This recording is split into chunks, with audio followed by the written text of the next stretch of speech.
AD has approved KC-1400 collective. Everybody want to hear me say that? This is what it's all about. They're around. They are supporting. The money is going directly to our student athletes. They're signing deals. They have contracts. Let's do it. I mean, without this collective, we won't be successful. We won't be able to sustain our student athletes. I mean, 1400 Collective have done a really, really good job of keeping a lot of our athletes here. You know, if you saw them sign a lot of our athletes, but we got to do our part. So I know after today, we're going to click that 1400 Collective. We're going to give one of those tiers, and we're going to make sure that we give to this collective so we can continue to give to our student athletes and support them and give them what I need. And Jackson State has a collective full throttle. They have a collective full throttle. And I mean, like, so they, you know, we won the national championship in 2023, and we were slowly but surely trying to get our collective going. Jackson State won it this past year. Their collective is full throttle. Like, it is full throttle. They don't want to lose. They don't want to lose anybody. We are trying to build a program for the next 10 to 12 years. It's not something that's overnight.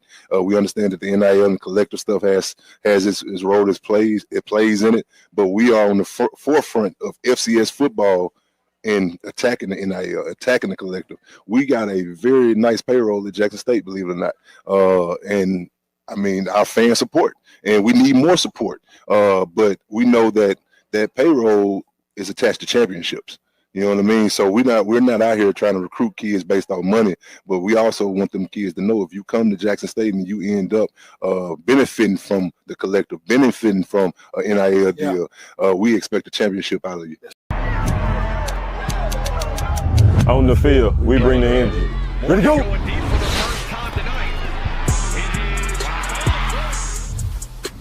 Off the field, I build my brand. At Jackson State, we make it happen. They tell one story, my brand tells another. This is Jackson State. This is family. This is the KC-1400 Collective. Tiger Nation, we need each of you to join the movement. Be the team behind the team. Support our NIL collective. Get signed up today. Visit www.KC1400collective.com. Be our love. Go Tigers.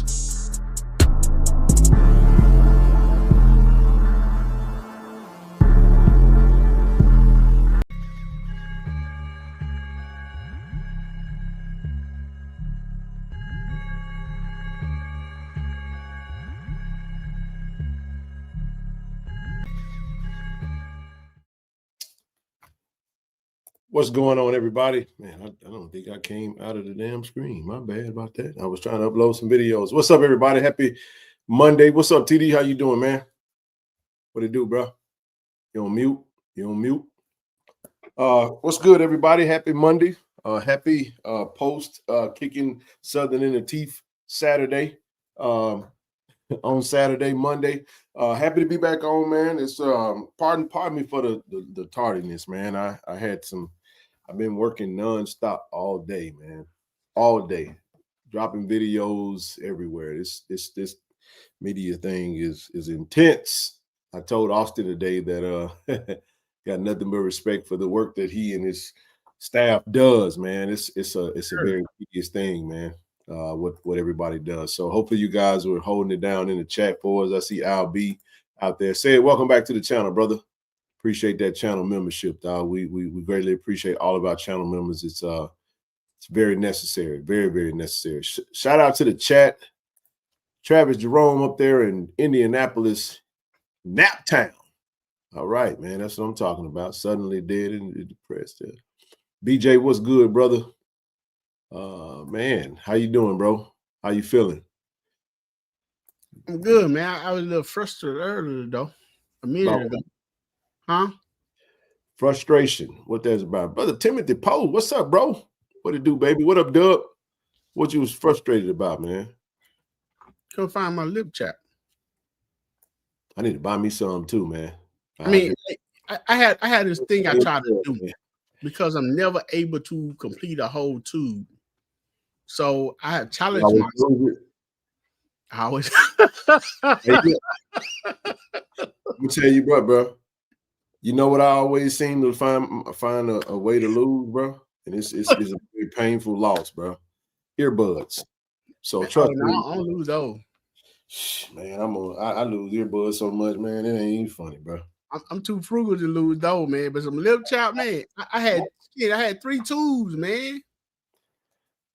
Bro, I be flying, man, and they fall out your pockets, man. They fall out your pockets. Trust me, it happens. A whole tube. Yeah. Yeah, the whole tube, man. So kid, I got this challenge. I've been challenging myself for 3 years to try to finish the whole tube without losing it. All right. I only done it once in 3 or 4 years, man. It's a struggle for me. Yeah, I'm like, see, Chuck know what I feel like. Hey, who was that said they had anxiety in the first half? You need to let that go. Hey man, we ain't lost a SWAC game since we lost the Gremlin, a SWAC opponent, but that wasn't even a SWAC game. But hey, listen, we good, baby. We good. I had no doubt Saturday. And we're gonna get all into it. Got a lot to talk about, man, especially a lot. Man, we're gonna do a little film study tonight, man. Something a little new. I went and broke down some plays I wanted to just kind of highlight from this game. I think as we get into the meat and potatoes of the schedule, man, we talking football tonight. We just talking football. Is it? Oh yeah, man. When I went back and looked at the game, I came on, TD gave my reaction on Saturday night, and I feel a little different about some of the things that I did say. That's usually what happens. You get your first initial reaction, and you go back and be like, wait a minute, what was I talking about? It was late. I had Raisin Cane's on the belly with a little lemonade on my breath. I was tired. My feet were hurting, but it wasn't hurting like I had them ones on. But I'll say this. They still were hurting, though, because, Yeah. But we're going to get into it. But I did, I did say some things, and I'm glad Coach kind of corrected me indirectly.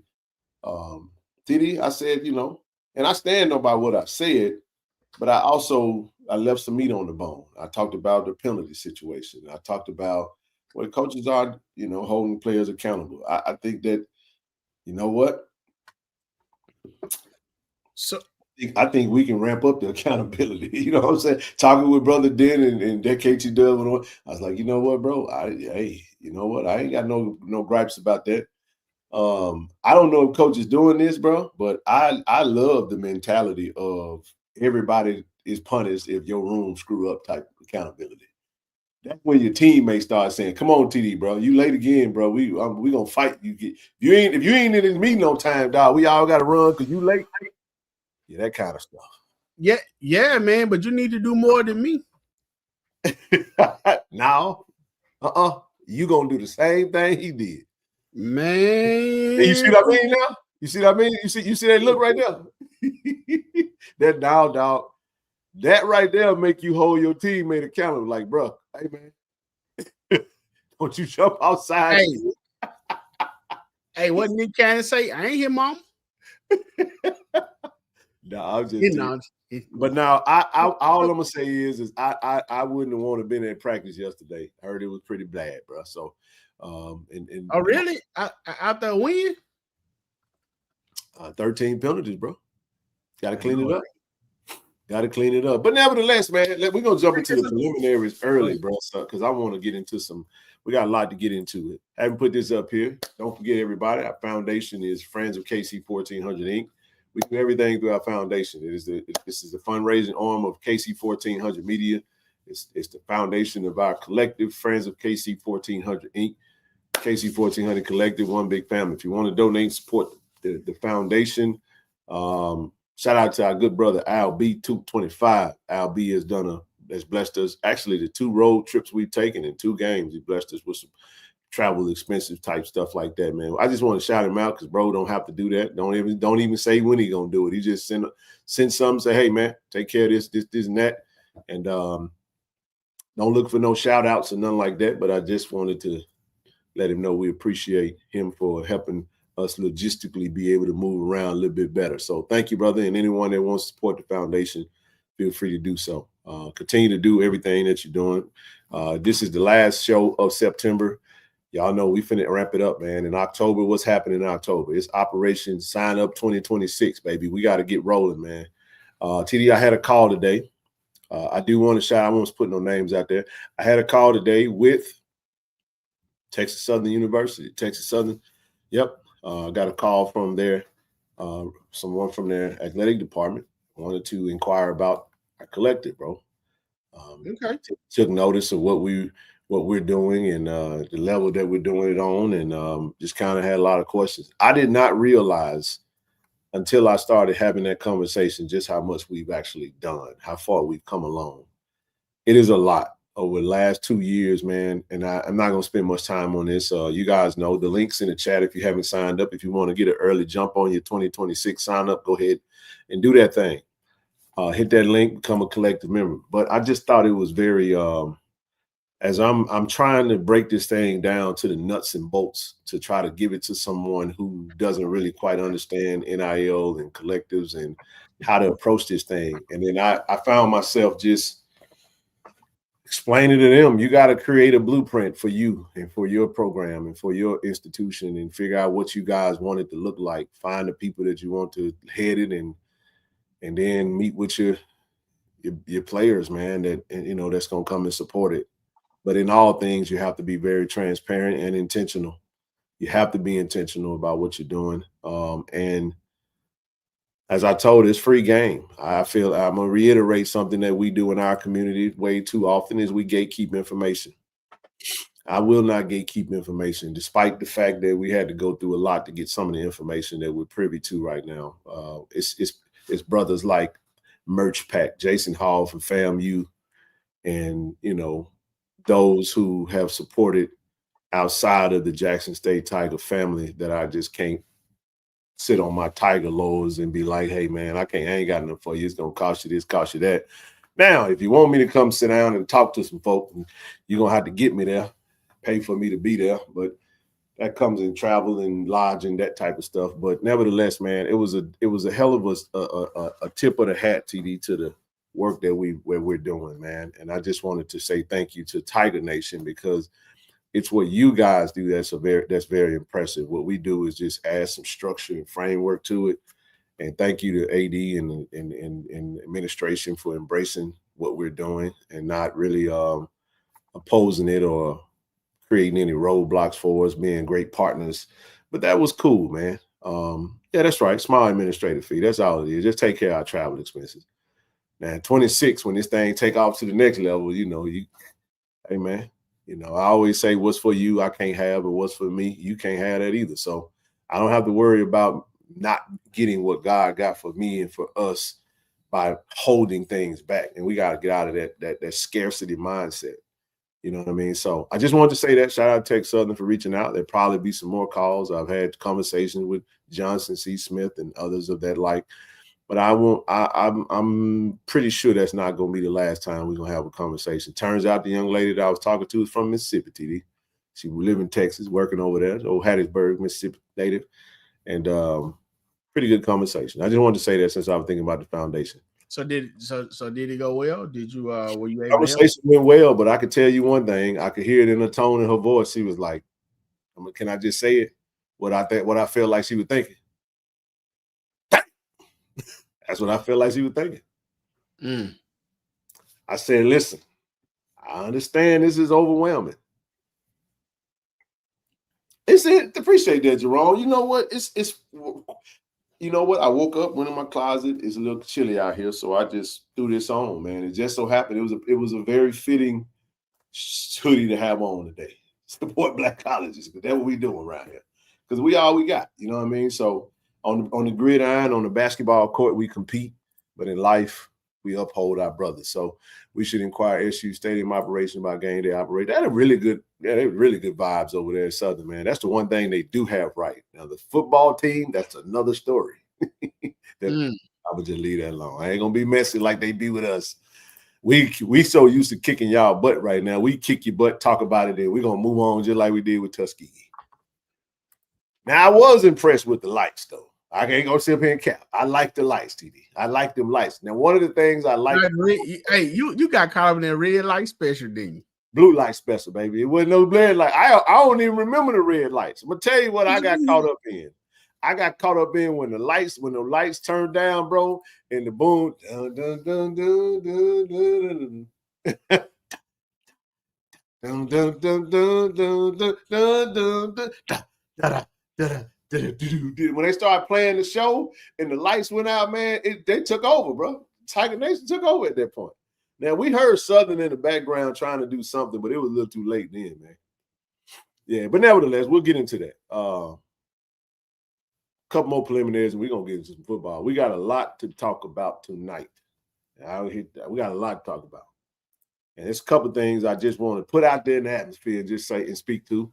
I'm pretty sure you're going to feel me on it, big dog. Hey, listen, we want to shout out Cannon Toyota of Vicksburg, channel sponsor.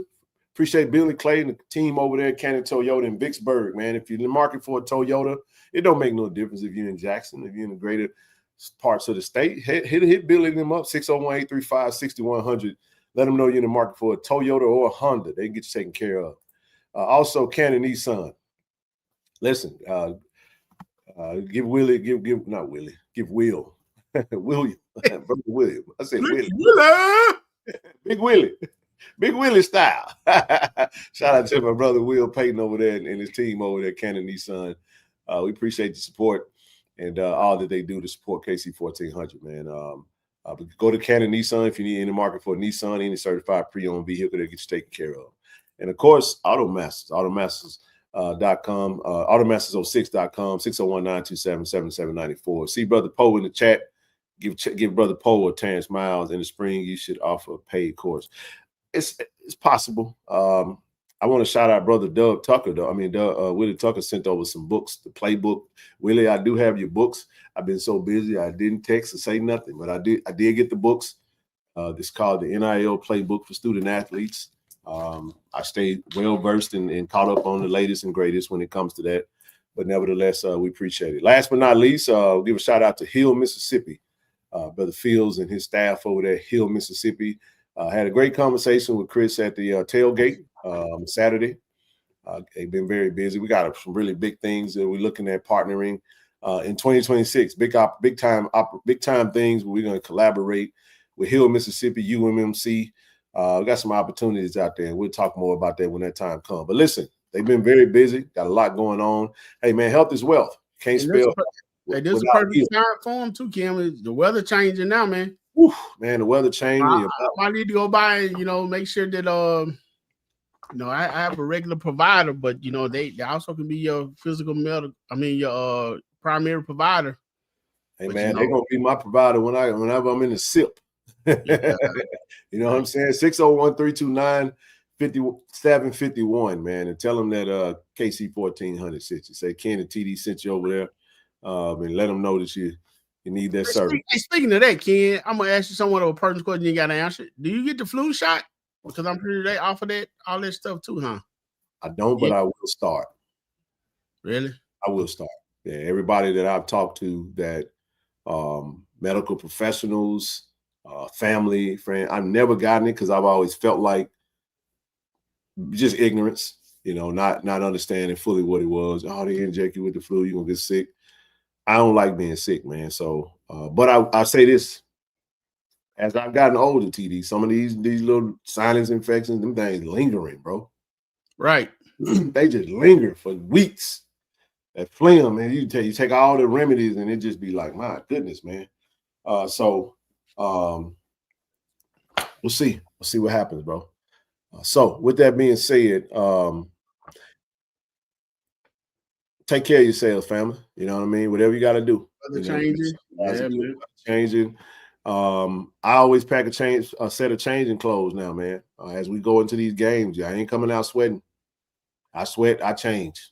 Because I know how my body get. My sinuses was insane all weekend after leaving Southern, bro. Just from starting in the heat, then it cooled off, man. My mom and I got our flu vaccine today. That's what's up, Natasha. People that do it all the time do what they do. So, hey, but nevertheless, man, we on our road to 9,000 subscribers. Make sure you guys subscribe to the channel. And listen, go follow us on Facebook, Instagram. We're getting that Facebook page popping, man. KC-1400 Media Group on Facebook. and it's KC-1400MG on Instagram and Twitter and TikTok. All right, trying to get this social media. I got to be real with you, bro. I don't want to do that stuff no more. I was talking all day. I don't want to do no social media no more, bro. All right, we got to get.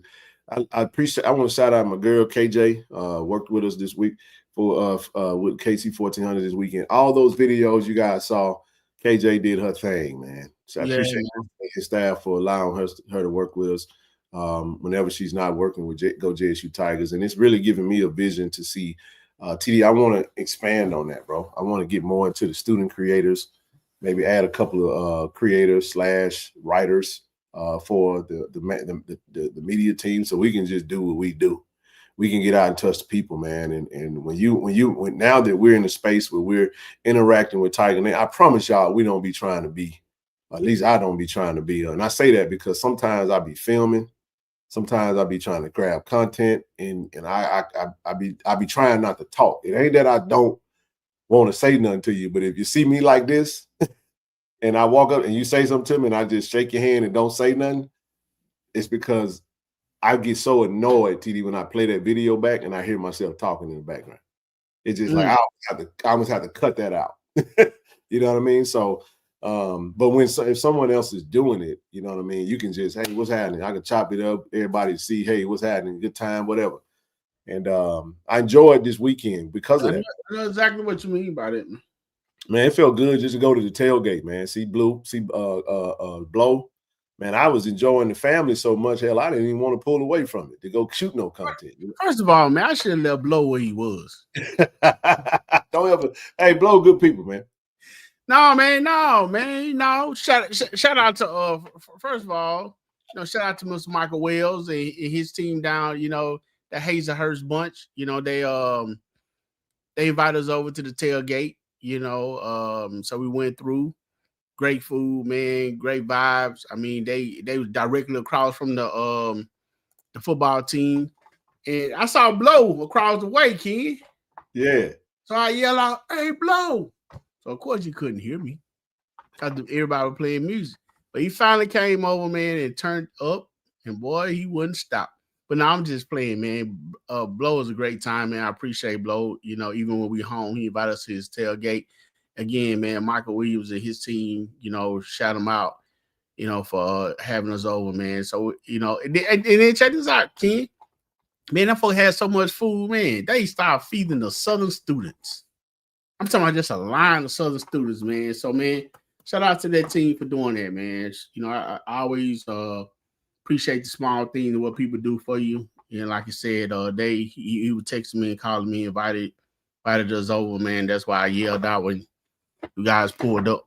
So, shout out to them, man. And like I said, they fed any comments, Ken. Oh yeah, it was all love, man. Love seeing it. And then we had a Tiger Row, man. Busted from Tim and all of them were lined up, man. We walked through the KT Dub and Kevin did it, and Greg the Great, man. We walked through that thing. It was chill.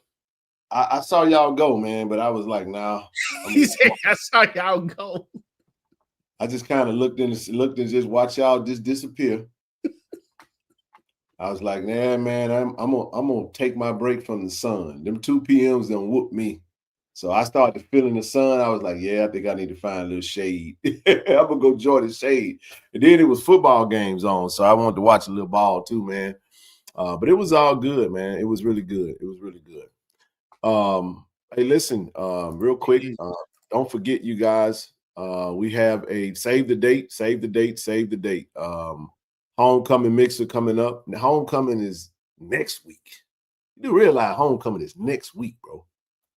Yeah, it seemed pretty fast, man. Homecoming week is next week. So listen, next Friday, not this Friday, next Friday, we're gonna have a mixer we're gonna have an evening mixer. We got and I ain't got my updated flyers, but what y'all get what it is. Thursday, we're gonna be at Jasco Wholesale from 2 to 4 p.m.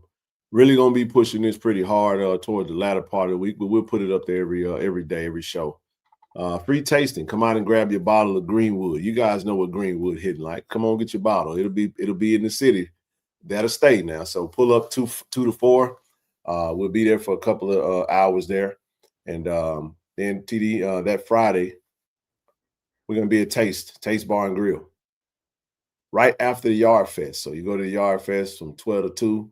Listen, you're going to head over from the Yard Fest, head over to Taste Bar and Grill, man. Come see us. KC-1400 in partnership with Greenwood Whiskey will be activated. You know, we have a tasting on the scene, and you can taste it. You can touch the bottles. We'll give you all the info and intel how to grab that bottle. And wait. Did you say they can touch the bottles? They can touch that thing, man. Hold it in their hands, bro. There's a whole lot of Jackson State Tigers that ain't been home yet, TD. They ain't had that bottle in their hand yet. They ain't looked at it. They ain't felt it. So if they touch it, they just can, just take it on with something about that touch, man. You know what I'm saying? It's somebody's love language out there. Somebody like to touch stuff, so they touch that bottle, man. They might feel like they want to own one. So, we want them to grab them a bottle, go buy it. Our goal is to sell out Jasco. We're gonna blow through this inventory pretty quickly. So that's 10 cases. 10 cases ain't but 60 bottles. That's gone. Yeah, go and drive that new car home and bring it back to me. Let me know what you think. There it is right there. And then if they don't want it, Ken, what do you think about the kickoff and cities? But that was horrible. Never do that again. Don't ever do that again. We'll talk about it. I'm just gonna put that. That was you talking about the play where Moultrie caught the ball and chunked it back there. We don't ever need to do that again. ever. So that ball could have went under his leg and went in the touch. That thing spelled disaster. Moultrie could have just ran forward because hell, we lost yards on that play. We lost yards trying to get the ball to TT. I get it. But nevertheless, if we want to get it in the hand that bad and they won't kick it shallow, how about we just move TT up to the middle? Let's try that. But no, we ain't doing no backwards chunk passes. All right. You know what I'm saying?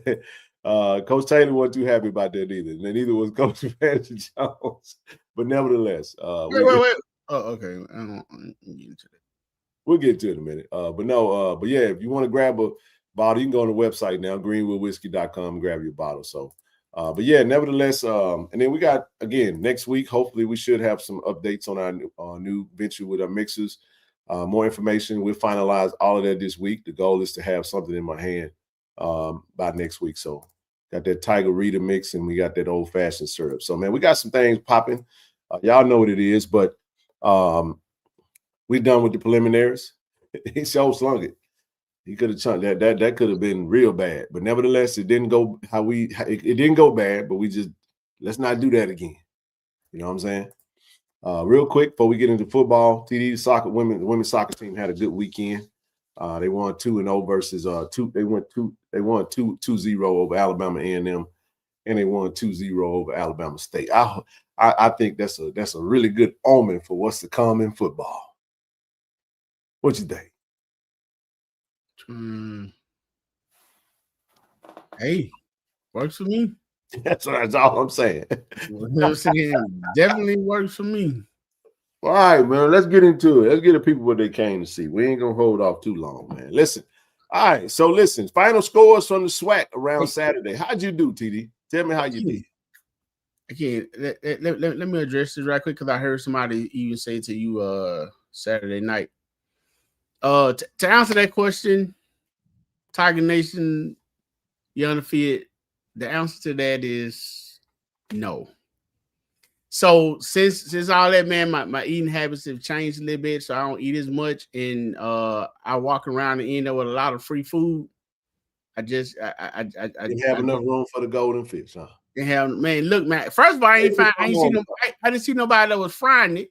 I was looking. That was the first thing I was looking for sure. Mike didn't have any at their tailgate. Then there was a little food truck giving away.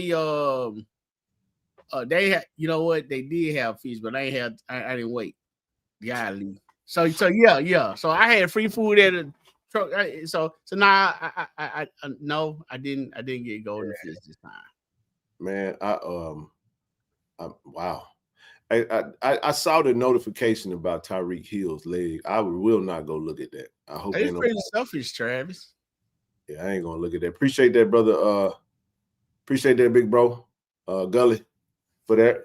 For that super sticker. But yeah, man. Said we striking blockers. I got some. I didn't get none either, TD. You're not by yourself. We'll wait for home. No. Look here though. Actually, you don't have to wait. Remember, you know what? Travis got some himself. But check this out, TD. I'm gonna remind you of something. Remember when we went to the Gulf Coast Challenge last year, bro? I hear you, Trav. Well, yeah, we went. Go ahead. Remember we went to the tailgate and they gave us that flavorful shrimp and fried fish? Yeah, what all those RVs were? Yeah, bro. That was it was hot though. Ooh, definitely. Yeah, it was hot. Yeah, I remember. It had like a ranch type flavor to the shrimp, man. It was so good, man. So a lot of people actually fry with that and do it with that. You know, that was the McAllister's. That's what the onions. That was you know. Are you talking about the one with the onions or the shrimp too? The shrimp. All right, you know what? My mistake. So listen, let me say this. So I wasn't sure if they turned this off or not. I did talk to the owner. They are in the process of changing the bottler out.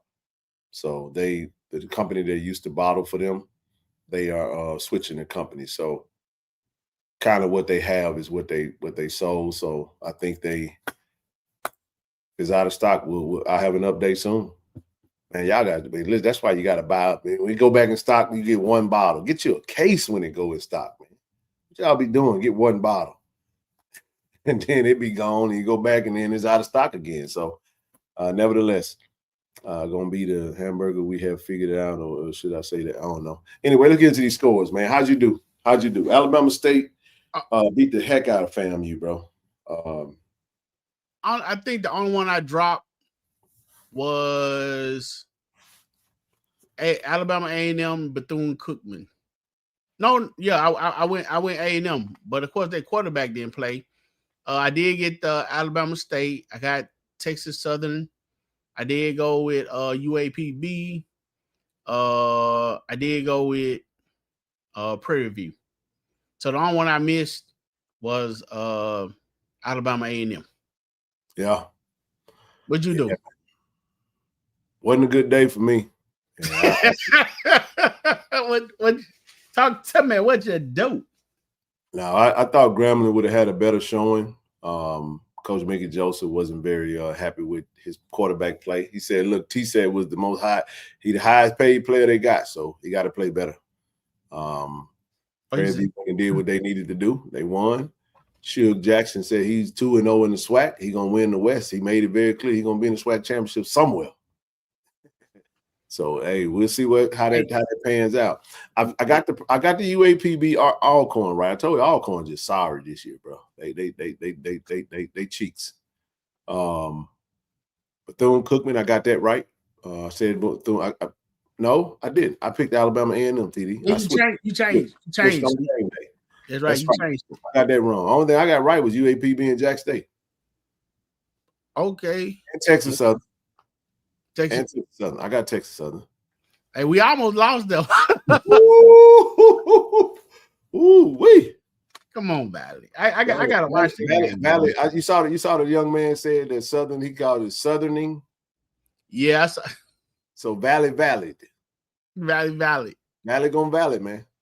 Ooh, the swag be swacking. But shout out to Bethune-Cookman, man. They had a really good showing, man. They came out and the young brother that filled in for Quiet Brown. As the chat said, he got a high ankle sprain. He's out. I don't know if he's gonna be back anytime soon for that. Maybe he tried to come back against us. I don't know if that's a good idea. Well, he said they say he dressed out. He just didn't come in the game. They just didn't play him. Okay. I guess they really didn't feel the need for him. He dressed out. They didn't feel really the need, I guess, to put him in the game. So they saving him definitely for probably. So he'll be ready for us. Okay. All right. Good. All right. Well. So your prediction on the score was 31-16, sir. Yeah, it was. I was right there. We had 31, and I thought they would have kicked the field goal, but we stopped them. But I was happy to be wrong about that score. It actually should have been 54 to 10, and we're gonna get into some of that stuff, man. I did 35-17. Yeah. What? Anybody get it right? Talk to us, chat. Be honest. Yeah, you got to send that screenshot now. You got to send that screenshot to the email. I got to see that screenshot, baby. If I don't see no screenshot, can't do it for you, baby. What were the missed points? The missed points were the penalties, man. The penalties, man. We lost 2 touchdowns in the red zone. You take those penalties away, we don't even have to kick a field goal. Both field goals were missed when we settled for field goals. So G-Baby's not even in that situation if we score those touchdowns. If you take those 14 points, I mean, you're looking at 52-13 right now.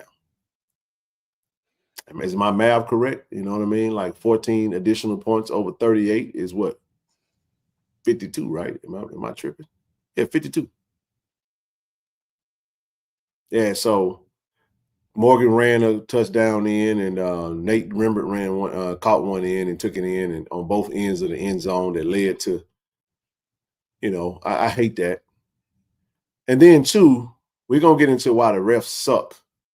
You know what I'm saying? I love that Wayne Cartwright, shout out to Wild Wayne over there, man, that was on the SWAC call today highlighting, I think that was him highlighting the number of penalties called throughout the conference today. Was it Wayne? It was 93, 97 penalties 97 throughout the SWAC. Out of these 6 games. So let's do the math on that. Was it 97? Yes, I think you said 97. Bro, that's 16 penalties per game, bro. Like, what the hell is the SWAC referees trying to do, bro? I mean, what we trying to make it about them? Like, I'm just saying, like, and they was very bad. Like Southern, I'm gonna show you guys, bro, like some stuff that we and I mean, we talk about it on here, but I was just watching the game. I just started screenshotting shit, man. And I was like, you know what, we're gonna do that. And then let me say this: that first drive with Southern TD. That wasn't no first down. Close. It wasn't even close. Look, man. Look, we were standing back in the corner of the end zone. I could tell just by the movement that he didn't get the first down. That wasn't a yard. TD, the offensive lineman was standing on the first down line. He was standing on the line, and then he didn't even get to the offensive lineman. I mean. So, and I think you know what Jay Walker say, man. Oh, that's a favorable spot. Ooh, that's a favorable. He said that a couple times. That's what I'm saying. Then even the other one, they kept giving about. I mean, even that first one, Ken, the referee that was coming over from Southern sideline was almost like, no, it was the referee on our sideline. And then they get mad when our coaches and players tell them that they screwing up, and then they want to take it personal. Like, y'all got to do better, bro. For all the referees in the SWAC that watch us, man, do better, bro. Like, this got to stop, man. We've been having this conversation for years now, and we've been heavily penalized, and it's like, and then missing obvious calls, bro. Missing holding penalties that's happening right in front of them. Oh, I didn't see it. Well, what were you looking at? You're right there looking at the play, and it's happened with the person that's got the ball in their hand. It's right in your eye view. How can you not see that? You know what I mean? So it was bad. Now the pre-snap penalties where the self-inflicted stuff, we own that. It is what it is. You know what I'm saying? Like, we're not gonna act like that ain't what it was. But anyway. But the thing with that, what trips me out about the pre-snap penalty, Ken, when the scrimmage was going on, we had the referee on campus to referee the scrimmage. They got in the huddle and said that. I mean, even mentioned to certain players, hey, if you move the ball, you do this, you do that, that's going to be a penalty. And we came right in the game and did exactly, what was said not to do. Absolutely.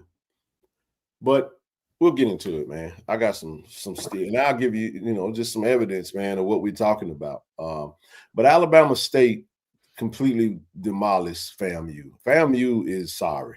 Okay. EA, where you at, man? Y'all not good, bro. This is actually pretty dismal. I don't know if the team has quit on the coaching staff or what, bro, but it just don't look very competitive right now. And Alabama State looked like world beaters. Andrew Body did enough to do what he needed to do, still having thrown an interception in 4 games. I think 12 touchdowns, 0 interceptions. I mean, a landslide lead for Offensive Player of the Year right now in the first part of the season. We don't have to spend too much time on Texas Southern Valley. Alcorn, look, Pine Bluff came and did what they needed to do, but Thune Cookman played a pretty good game. Well, you said Mr. Nasty himself gonna come down and do his thing, man. Hey, man. Hey, look, hey, Pine Bluff, hey, they 1-0 in the conference play now. They said, why are you talking? They 2-2. I know, right? Oh, baby. Mr. Nasty is Mr. Nasty time. Hey, so I'm just saying, hey, Pine Bluff might mess around and be Prairie View. You never know. I'm just saying. Right. So, and he talked good about his team, the way he's building his program, using a lot of high school players. You know, this is what his third year. You know, he got what they say, he already got more wins than he had last year. So you know, that wasn't a joke, but it's the truth. So, you know, hey, you're moving on up. You probably got a few more winnable games on the schedule. They still got, you know, they still got to play Valley, right? Well, no, they're not in the conference with them, so they may not have to. Oh, they play Valley every year. They play Valley? Okay. Oh, yeah. That's they I think that's their rivalry game. That's their every cross rivalry. That I think Valley is their Southern. Okay. Now you know what, man? That's gonna be another good game though. And you know what I'm saying? UAPB in that one. In this landscape, huh? I said, give me UAPB in that one. Valley, the way Valley played Texas Southern, it might be something else now. T-Buck, they said buckle up, man. If you ain't buckle up, T-Buck putting you off the bus. T-Buck gonna get his belt buckled. He gonna get buckled up and shipped out of Itabena, man. He keep coaching the way he coaching, bro. Hey, man, some of that stuff is fireable offenses, bro. The stuff that these coaches be doing, man. It's just stupid stuff, bro. Hey, look, man. Hey, first of all, I can't say that, kid, because I don't remember Valley scoring 21 points in a minute. I mean, you know, I'm not gonna say they hadn't, you know, I mean, I know they put up some points, a few points last year, but man, hey, you having somebody up 20, 21 points or 20 points to 0, I mean, you know, but then they let them come back, so I don't know. My bad. Same thing with Southern. I'm trying, man. It's like they be trying to lose, bro. I don't. Anyway, you know, Valley is a head scratcher, bro. But nevertheless, maybe it's the mascot. I ain't a fan of the devil, man. So they got a cool looking one though, man. Hey, man. Listen, most devils do look cool.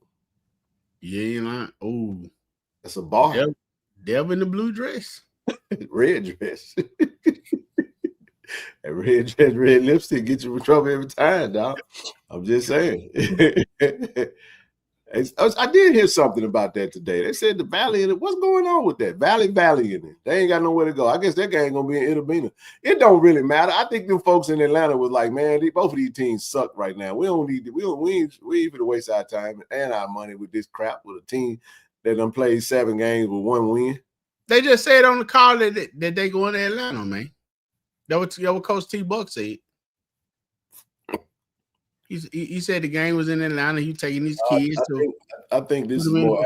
I think it's more alphabetical order when you have identical records. That's usually how it goes. But he for don't be playing.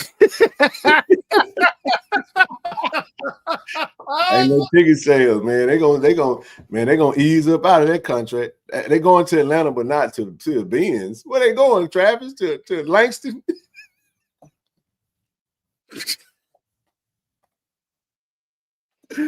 Man, somebody get Jabari and Jamal and Keith Bass coach on the line. They need somewhere to play, coach. College Park. Where they gonna play at? Georgia State? They playing at Lakewood. What the hell is Lakewood? Is it high school?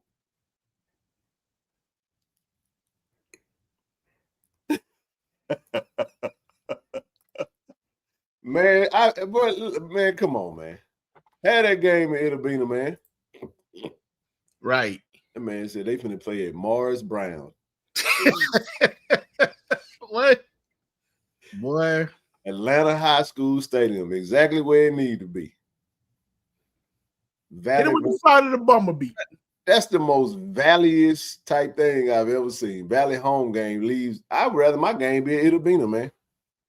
Can they call it off and say we not coming? We just gonna play it here? But then, fam, you have to make arrangements. Yeah, they would.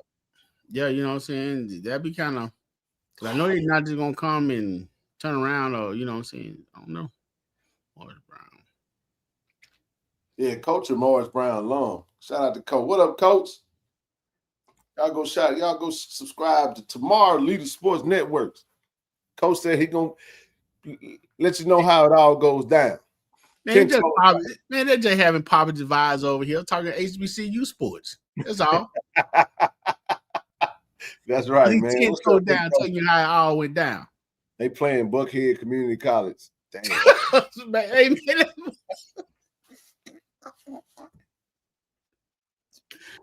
Man, I can't relate, man. Valley, I'm not impressed. I'm just not impressed with this, man. I don't. Goodness gracious, I'm gonna get it. We're gonna make some t-shirts, man. Not impressed. Hashtag. Shout out to Mr. Mars for that hashtag. I'm a senior. I'm a fifth-year senior. Somebody said, man, I'm a grad student. I never be Jackson State. Oh my God. Hey, McKen. Hey, in Southern Defense, the very player that you're speaking on, he was not in the game when Jacoby threw that touchdown to Dupree. He's supposed to be in the safety back, though. That probably would have changed everything. Well, Bristol was back there, the one who said he hate Jack State. Oh, he was right there in the middle of the field. Golly. Well, I tried. I tried. We tried though. I tried though. I'm just saying that was the coach. We'll get him next time. Yeah. Did they even call Bristol name? He did a little something, I guess. Man, listen. I tell you what, that Page boy is different though. That young man Page. Page played well. He played well. He played pretty solid. They had some guys out there that were trying to do a little something, TD, despite their insufficiencies. You know what I'm saying? They were trying to make some things shake. Right. I got to play a video for that. Speaking of that sluggo route, TD, I'm gonna play this for you. Man, shout out to the dude from the news station, man. You said the dude from the news station. Go for it. Look, man, he broke that whole play down, bro. That whole play. I'm talking about the whole play. and he was basically just showing how it was really. I'll put it in. I'll go ahead and upload it. Let's do it, man. Let's do it. I thought you had some clips too, man. Let's go. I got all kind of clips today. Today we going to film session tonight, y'all. Y'all just gonna have to stick it out with us. If you fall asleep, get up in the morning and pause it. Get up in the morning. Let me enter the studio. I'm gonna put this video up there real quick. None of this stuff should be copyrighted. I've been doing a pretty good job of trying to do that at all costs.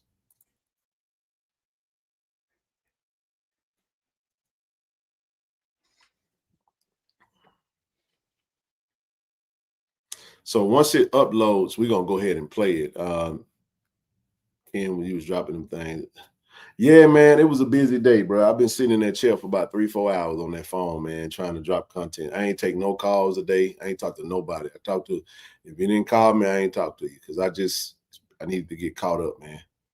Had a lot of clips. Then I started uploading. But he said Southerning. That video is amazing, by the way. He said he had been thinking about that for a minute. He said this is the best time to use it. Southerning. Yeah, Southerning. That's what it is, bro. All right, so did I get it up? Did it upload or did I close it out to something? My dog, that diggity dog in. What are you doing, dude? Hot dog. Here it is. All right, we'll play this real quick. All right, so 14 seconds left in the half. Jackson State has no timeouts. They just took 5 seconds to spike the ball on the previous play. This should be a basic prevent situation. 3-man deep, cover 4, whatever. Just get everybody back. But this cover team is doomed from the beginning. You got your 3 safeties. They're way too close. They should be 25 minimum. So TD, that's these corners corners, right they there. should be dropping back. 3-man rush, cool, whatever. And your linebacker should be dropping back. Okay? But there's just too much going on this play for Southern. It's like you got the corner up top, he's going to be playing man. These guys are going to be playing underneath, Y. And then you got Herman right here at the sticks. He's center field. He already has to watch the center field, be last man on defense. And now he basically gets trapped looking at Dupree, and Dupree gets a free release off the line, and they're 10 yards apart. I mean, that's a lot to ask from your safety. And it's just, it's just looks discombobulated all around. Like, good job. Sure, give them 10 yards, 20 yards, 30 yards. They're going to have to run up to the line of scrimmage and run the field goal team out. And they missed 2 field goals on the day. Jackson State did. Yeah, man. Players got to make plays, but coaches got to put the players in position to make plays. Woo-wee! First of all, let me say this because you said it while the video was going on, and it really stuck out of my mind. That training that Jacobian did over the summer, you can see it. You can definitely see it. I mean, keeping the ball up and moving his feet. Yes, sir. Yeah, man. You definitely can see it. Go ahead. No, you go ahead. I just showed the clip. We can break that down now. I'm just saying, like, that's the play. That was the play. Obviously, that was the touchdown pass right before the half. And let me say this, man. We'll get into some of it, man. Real quick. Congratulations to Go JSU Tigers football, man. HBCU FCS National Team of the Week, bro.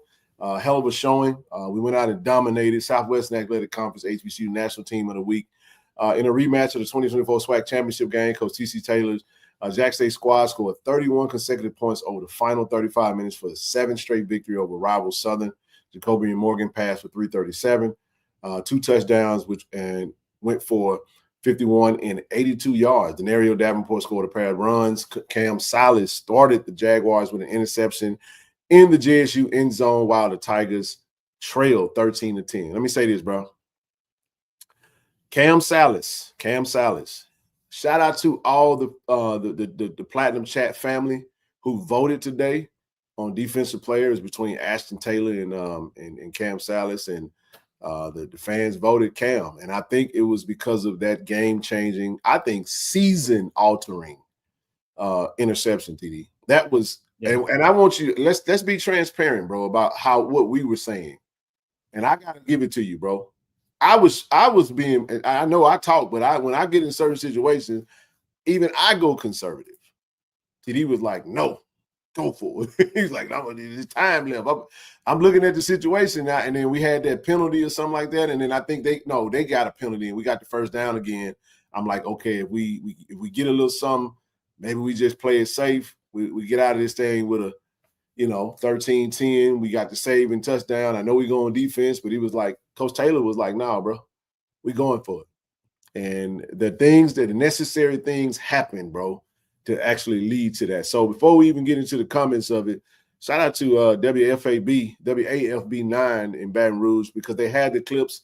I'll play this clip, TD, and I'll come back and let you have your thoughts on just this sequence. But this is why Cam Salas won Defensive Player of the Week. The KC-1400 Iron Horse Grill Defensive Player of the Week goes to, and we'll talk a little bit more about that. But here's that play, that actual sequence that led to Jackson State taking the lead. Because TD, if they score, we're down 20-10, potentially going into the half, and that's a whole different ball game with the fans and the momentum and that energy in that crowd. But this touchdown sucked the life out of it. Be right back.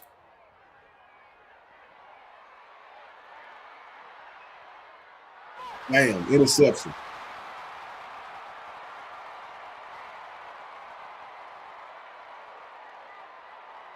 That was huge, man. All right, the pass rush on the outside. Jacobian steps up. Tight spiral. Bam, hit Dupree. Touchdown. Beautiful play, bro.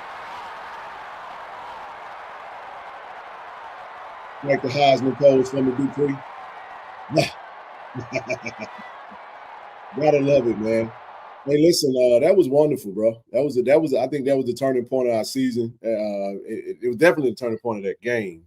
But I'm gonna get your thoughts. That dude's strong. Hey, yeah, he's strong as hell. First of all, man, let me give a shout out to Dominique and the staff crew. Man, that's my favorite roll uniform right there. Man, let me tell you something, man. Hey. I compliment it. All I'm gonna say is this: not so fast, my friend. Not so fast. Not so fast, my friend. Man, don't hey, no. That's that Celebration Bowl uni. I love it. By the way, TD, that uniform, we never lost in that uniform, bro. I mean, that's when we were on the Celebration Bowl. That Celebration Bowl, that's championship pedigree right there, bro. Oh, all right. So here's my thing, Ken. So we standing there, we looking at it. Is almost 2 minutes on the clock, and everyone's saying, "Hey, man, we ain't playing that well. Let's just down the boss." No, man, no, that ain't what we do here. You got 2 minutes and some timeout. What you do a couple short dump off passes. You set them up, make them think that you're gonna go for a field goal. Then you hit them with the bomb, and that's exactly what Coach Taylor did. Offensive coordinator, Coach Rip, whomever. Credit to the offense, whoever did that, man.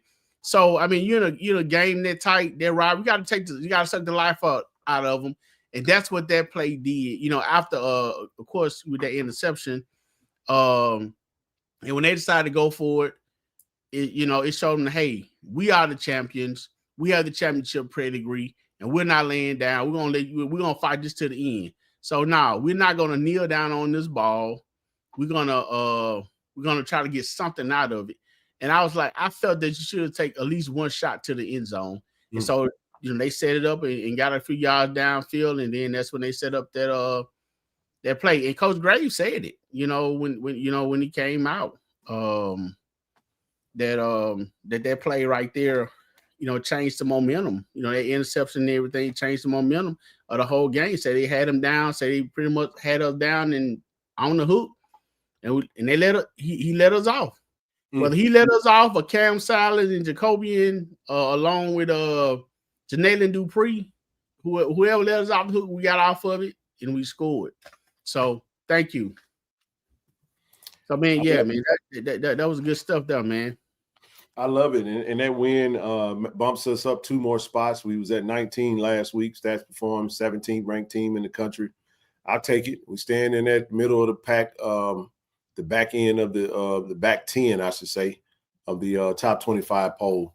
And I think we're looming for a top 25 showdown for homecoming. Alabama State, Jackson State. Alabama State getting some votes right now for the top 25. You might see them pop up in that thing. They beat Bethune-Cookman. They 4-1. You might see Alabama State. We beat Alabama A&M. You see, we stay in the top 25. You might see a top 25 showdown. But great point, man. This was the first game that Jacobian had a clean pocket. Yeah, I'm gonna get to that. Yep. But let me say this too. This is also the first game that he stepped up into the pocket too on a lot of those throws. So you also got to help your O-line as well. And he did a much better job of that. O-line blocked their behinds off too. So both of those statements are true. So I don't want to get lost in the fact that there was some times that he got sacked that he didn't have to. He could have just stepped up. So, but nevertheless, there was some times like that damn pass rush where the line got blew up and all he could do was just curl up and fall down. We had a lot of that in the first couple of games. So it got a much better. Definitely had more time. Quay came to block. Proud of Quay. Proud of Cam James, bro. I told Cam James, man, I said 58. Hey, man, I'm proud of you, bro. Hey, man, stay ready, stay down, TD. Got his number called, and he went out there and performed, man. That's all you can really ask for, So, hey, man, but speaking of Jacobian, though, I want him to get all his credit, man, because when the noise is loud, that tinkling cymbal get real loud, bro, when things ain't going how it needed to go. And I said this on the reaction show Saturday night, TD.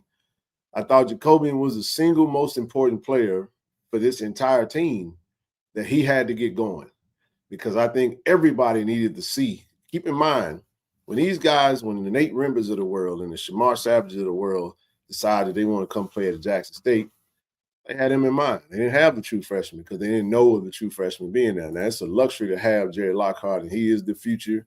And, man, he is a dog. You know what I'm saying? And I love that.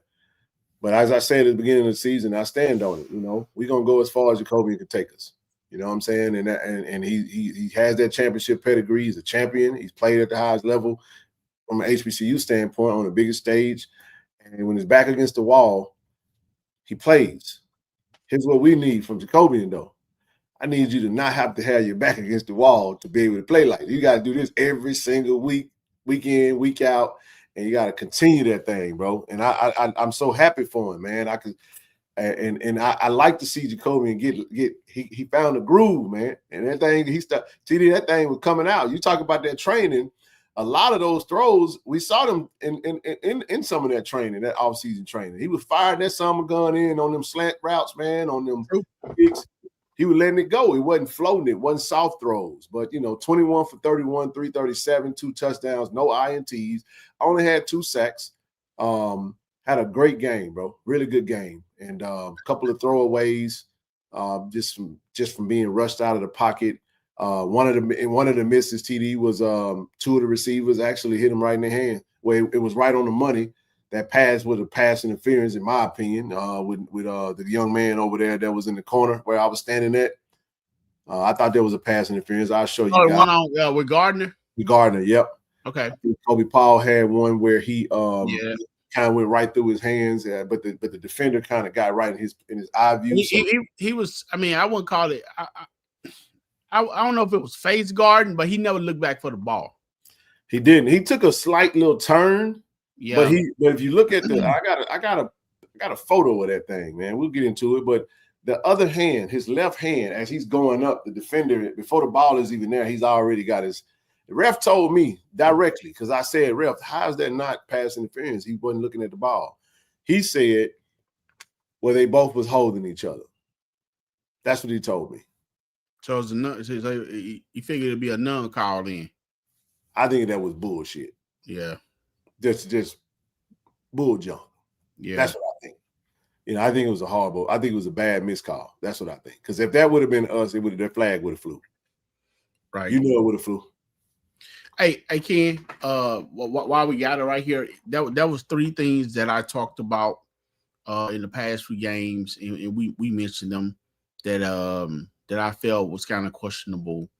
Number 1, we were talking about the time in the pocket, being rushed, having a little more time. Like you said, Jacoby is stepping up, and some of the play calling. I think they probably opened up the playbook a little more. Yeah. Because at first it was kind of vanilla, kind of like we just gonna test this out. The playbook. So we think. Yeah. Yeah. Yeah. So yeah. I got it. I can tell you got a phone call. hey, we won't get no trouble. No. I ain't got no phone call for nobody. I'm saying so we think. Here's what I mean by that. I don't want to stop your thought. What I mean is if the ball is supposed to go somewhere and it doesn't go there, yes, sir, then we don't know if it was vanilla or not. It just didn't happen. That's why I said so we think. But go ahead, bro. Yeah, exactly. I mean, I definitely can't state fact because I'm not in the room for sure. I mean, I never ever, be disrespectful on that aspect of it. But just from these 4 eyes right here is what I'm talking about. But I must give, mad props, mad credit to the offensive line. And like you said, man, Cam Jane did my heart good, man. Because, the last time I saw him, I wasn't too happy. You know what I'm saying? We'll be on the field. I know he dealt with some injuries and stuff like that. Yeah. So he came back. Cam did a heck of a job. I salute you, young brother. Welcome back. Saying, hey, give you your flowers right now, bro. You did the thing. Whole offensive line. Shout out to him. Quay, it's just something about Kelby Gibbon. He loved going up against him. Hey, he was fired up from the beginning of the day, bro. Right. Well, it was even for then. He was posting a lot of stuff, man. And he and I had a little back and forth on some things. He was talking. Not Quay. I feel like the referee got in his feelings because something happened on the sideline. What are you talking about? Quay told the referee, he was like, man, you gotta call it fair and square. And ref was like, I ain't. He was like, man, Quay said, did what he said, TD. He said, this the third time I played in this game. I ain't telling you just about now. I'm saying it's always like this when we play in this game, bro. Y'all don't call the game fair and square. And it was like, oh, all right.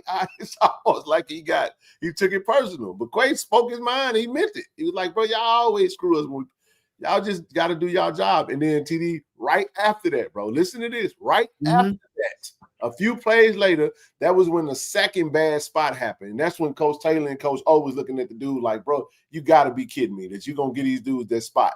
All right, I'll shut up. Go ahead. No, man, keep going. No, you good. You good. No, that was it. But yeah, man, I mean, I think Kelby got maybe one sack, 5-6 tackles or something like that, maybe. But I noticed one thing too, man, is someone brought it to my attention. They called me and they were like, hey, man, I see Kelby start dipping on the inside a lot. You know what I'm saying? Normally he'll take that long route on the outside, man. He was dipping on the inside a whole lot this time, man. Which I'm telling you something, played in Quay's favor.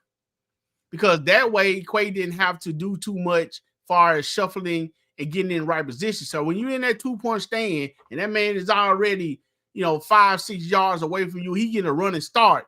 Man, that's a heck of a job to do. When you talk about those left and right tackles, man, that's a hard job, man, because you got somebody got to run and start. You got to come out your stand, get in position, and then stop their momentum.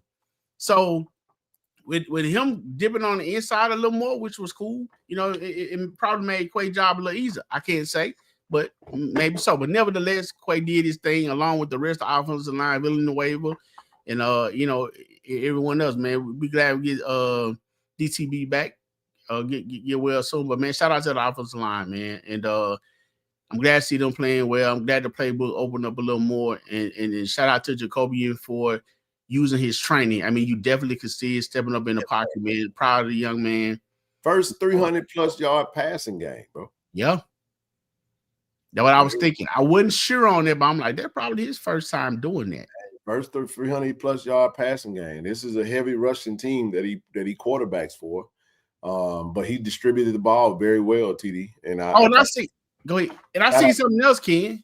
Mm-hmm. He was jumping on offensive linemen. He was taking control. When the offensive linemen were messing up, they were getting some penalties. I seen him getting a couple of them faces, man.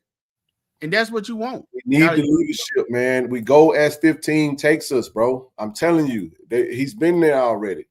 And we just need him to lock in, stay locked in. Congratulations to him winning Offensive Player of the Week for the SWAC. Also being named the HBCU Co-Player of the Week. And he's also was named the KC-1400 Iron Horse Grill Player of the Week. 21 for 31, 332. He had 4 rushing attempts, 13 yards, and our Defensive Player of the Week, as we stated, Cam Salas, 5 total tackles, 3 solos, 1 game-altering, game-changing INT. Bad angle on that Trey Holly run, but it's not his fault, and we're going to talk about that. Yeah, we definitely will, man. What's the chance both of them win 15? You got one front and one facing back. That's why I did that. So for those who y'all know, I love Jacobian.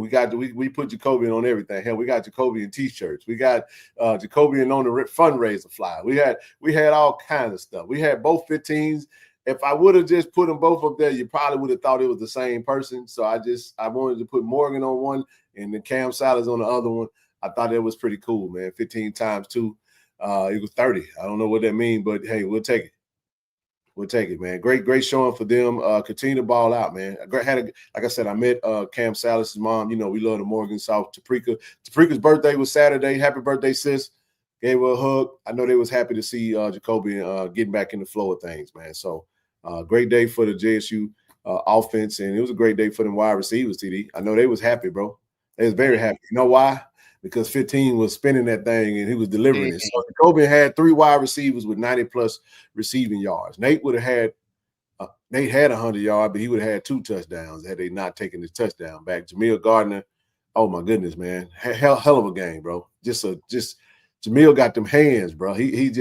I'm so happy for Jamil and proud of him. And I really love this wide receiver core. It's always seemed like somebody just pops up, TD, and just comes out of nowhere. This is with Jonas Fortillion going down. This is with Shamar Savage coming back from a knee injury. Man, Who else am I thinking about? This is Kobe Paul. Kobe Paul not on this sheet, but he did a heck of a job, man. He impacted this game very well as well. As was mentioned, he blocking his tail off, bro. That block he did for Nate while Nate was on that long run was beautiful, man. I mean, he's notorious for blocking. You know what I'm saying? And when he get a chance, he'll catch it too. Unfortunately, he had that penalty when Kobe ran that ball on it, in the end zone. But hey, Kobe Paul definitely be doing his thing on the field. Man, he be talking too, man. He be on it. Hey, Ken, I want to ask you this. If we go back to that to the photograph that you had up there with with Cam and Jacoby. Yes, sir. Integrative. You on mute. The Iron Horse thing, man. What is it that they receiving from? I mean, what's the is that a meal or something? What's the deal with it? That's a partnership with us. No meals can be given unless it's given out to the public. We'll address that at the end of the season, actually. That'll be something that but this is also our partnership with them. As I went and took a look at it, we're not gonna get into that part of it because we won't color outside the lines. Anything that feels great, we just have to leave that alone. You can't provide benefits. What we plan on doing is having a big photo for all of our player of the weeks at Iron Horse Grill. We'll do it at the end of the season. We won't bother them right now, but we'll definitely plan on continuing to expand on this partnership with Iron Horse Grill. I want partnership with us. I asked you that, man. We had a conversation with hopefully a potential future sponsor. Yep. They were interested in maybe providing gift cards to the player of the week, but that's not. No, that's not allowed. You can't do that.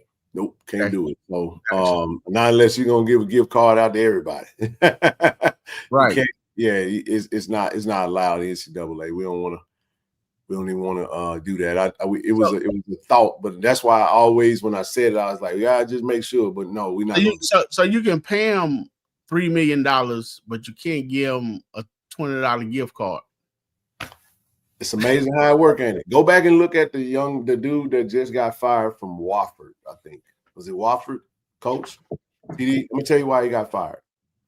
He got fired because they deemed players inadmissible benefits. He moved players off the campus because they was in student housing. The housing wasn't up to par, so he helped them get apartments off campus.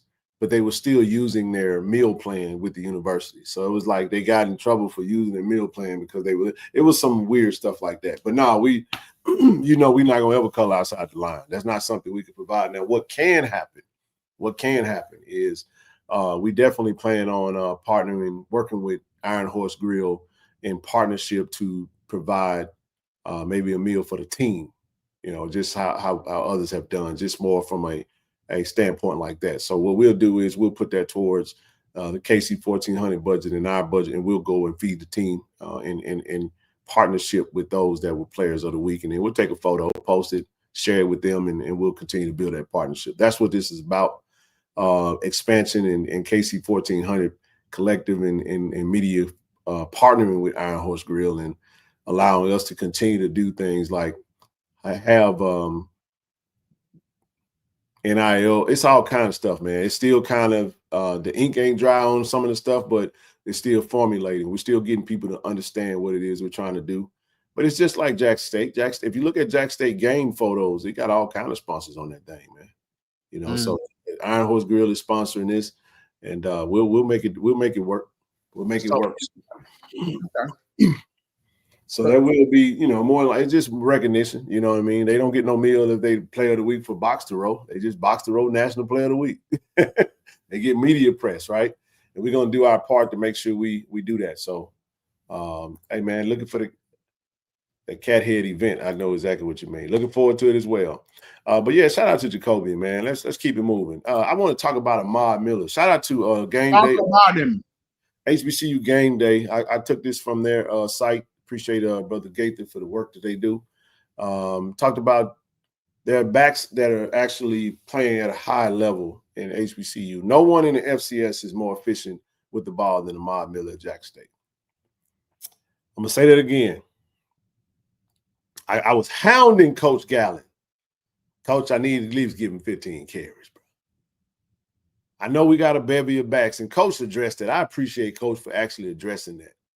You know what I mean? Today on the call. Because, you know, it's a tough situation, bro, because he's averaging 8.9 carries every time he touches the ball, bro. Leading the nation. It's simple math. The more yards, the more carries in my book. But, hey, he's made the best out of what he had to do. And he just got to keep it going, bro. He got to keep it going. He probably – I don't know if he'll have a game anytime soon with 20-plus carries. I would love to see that. If you do, somebody going to have a problem. Yeah, we got a lot of guys that want to eat, man. So I understand what happened this week. The coaches did a really good job, man, of feeding everybody. I know they talked about – let's go back to this previous slide, TD. I'm sorry, the previous slide. We're going to talk about the game next. Talking about everybody eats. I think that's pretty apropos when you get ready to go into this conversation because you need Travis Terrell Jr. to get going, bro. Especially as we go into the tougher media part of our season and we make this SWAC championship HBCU Celebration Bowl push, right? You need Denario Davenport going. Your workhorse back. You know what I'm saying? Ahmad Miller is that guy. He's not a big personality, rah-rah guy. He's just quiet, do his work. He don't say a whole lot.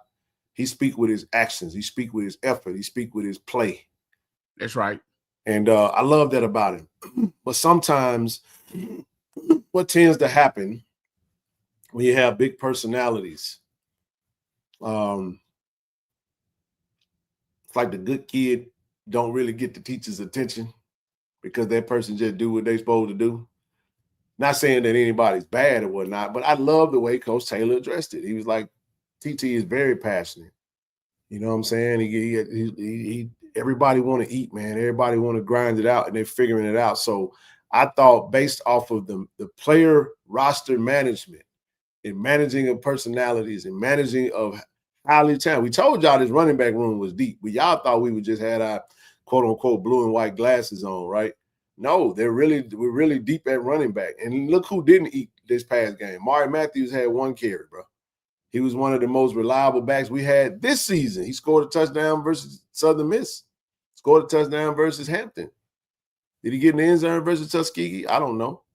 But my point is, and not only that, they're still coming out the field because I think Nate Blunt ended up with 2 carries. Yeah.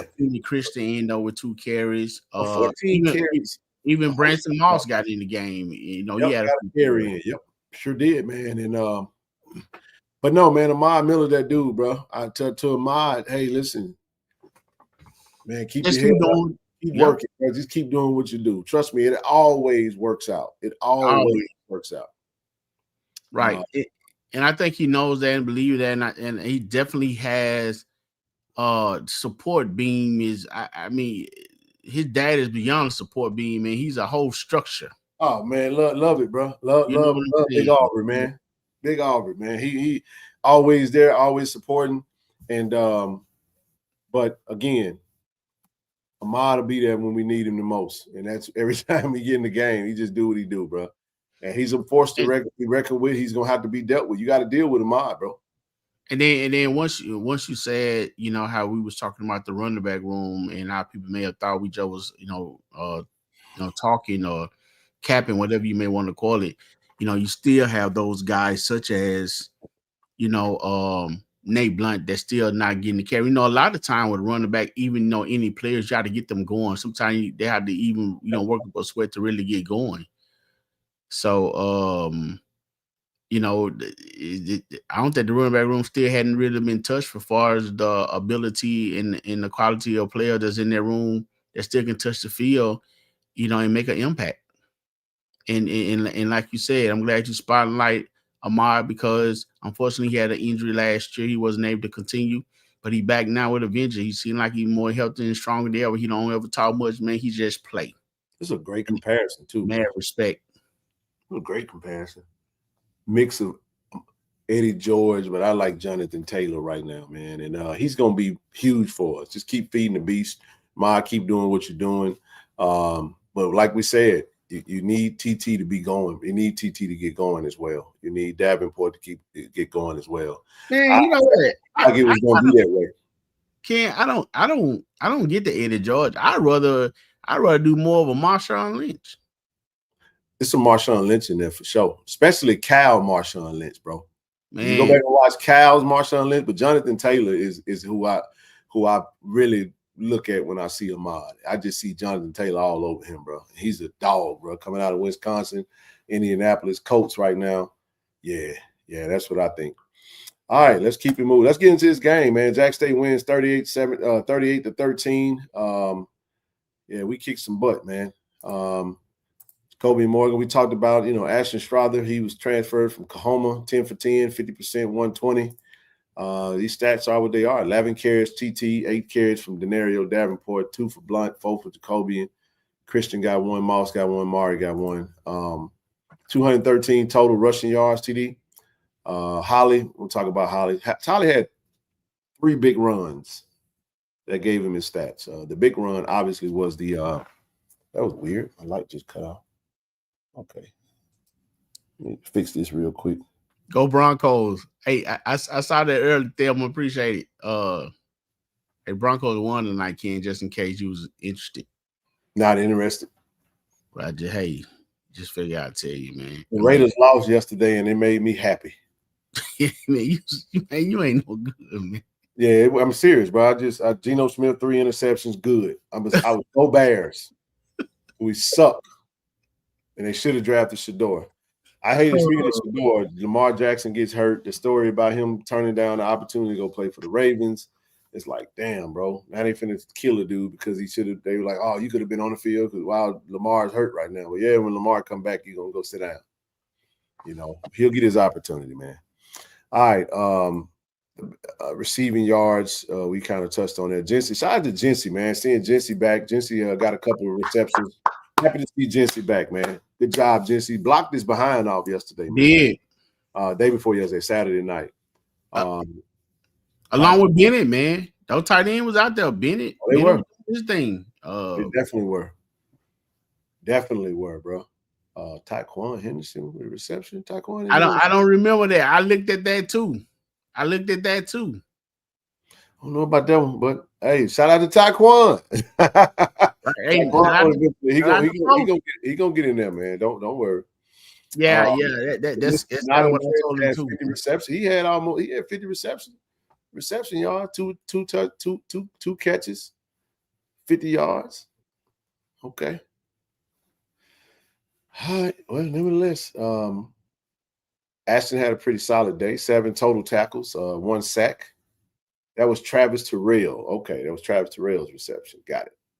Okay, Travis probably he done already corrected everything since then. That's selfishly eating that golden fish and messed that up, huh? Licking his fingers. Mm-hmm. A bit troubling though. Quincy Ivory, man, 2 total tackles, a sack, and 1 sack tackle for loss. I got to talk about Quincy Ivory tonight, man. I got to talk about it. Got a lot to say about Quincy Ivory. I think the formation is hurting Quincy's stats a good little bit, but we'll touch on that a little bit. By no means I've talked to Coach Quinn about it. I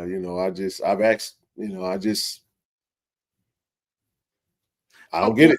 Well, you know what? I'll tell you what, before you get into it, I will say this. I heard you mention earlier in the show that that Cam Silas, took a bad angle at Trey Hollow when he broke that 73-yard run. First of all, Ken, let me give credit where credit is due. I said, but it wasn't his fault, though. No, it wasn't. It wasn't. That's what I said. No, it definitely wasn't his fault. Cam's, he definitely deserved, defensive player of the game for sure, man. Shout out to him. And I knew the kid was special, when we was getting him. I heard a lot about him.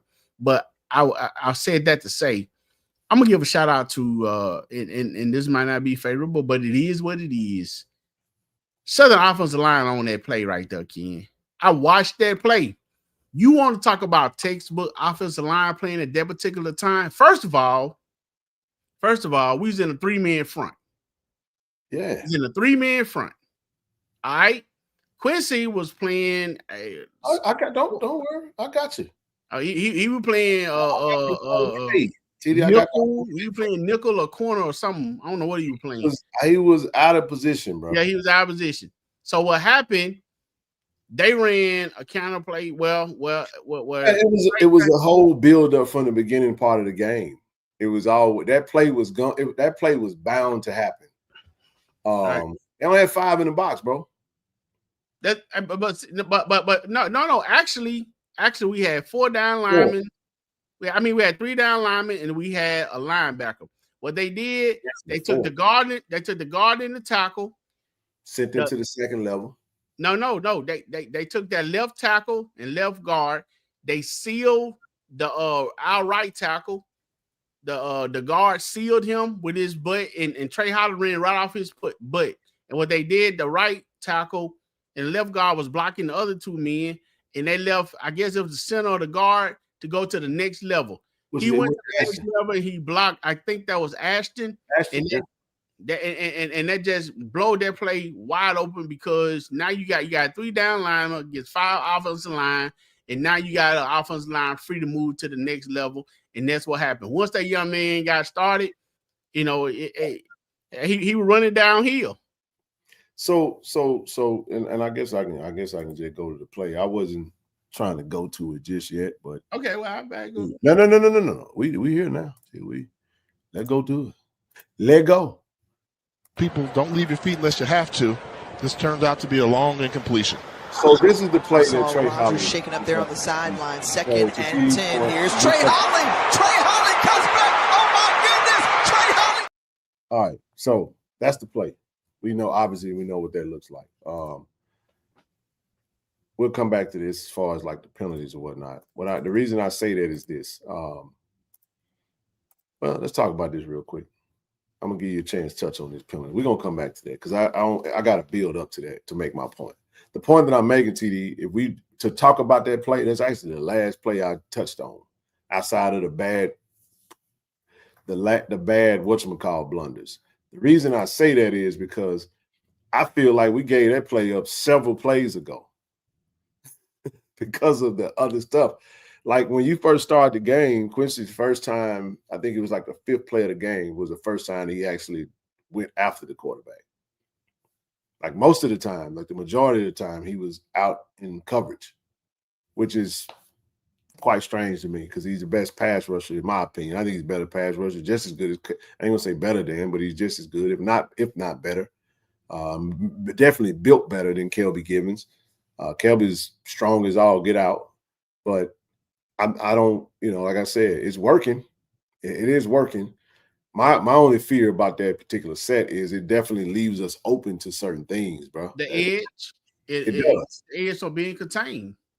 Yeah, and I dropping. I don't really understand dropping 8 versus a quarterback that can't hit the wide side of a barn either, though. Like, I'm gonna go get him. If you dead clock right twice a day, if you got a 50% passer. I mean, obviously if they sit back there and they ain't really got no duress, they can kind of pick you apart. The sorriest quarterback can get a completed pass if you ain't really putting no rush behind it. But when I'm not in there. I'm just going by what I saw. And I didn't even see this when I first watched it. I caught this TD when I went back and watched the game. I was like, damn, I thought it was, I didn't realize that. But I'll let you touch on it. We talked about the 13 penalties, which I think the 13 penalties for both sides was a bit skewed because some of the penalties that got called, they shouldn't have been called. Or some that should have been called could have been called. But I think we good on that. If you want to touch on the penalties, we can, but we can move on. I think the biggest the biggest penalty to me was probably the one committed when Nate Rimber had his touchdown. Okay. Talk to me about it. Yeah, Eric Simmer. I mean, I respect and understand that you want to block for your guy, but a lot of time blocking doesn't mean pancaking or saying decapitating somebody. It just can simple fact stand in the way. You know what I'm saying? To keep it from getting by. That's one thing that I think that was Kobe Pardo was running down the sideline with Nate. All he did was he got in the way. That's all he did. That's all he mean. We get in the way. I wanted to, I really wanted to argue about that play until I saw.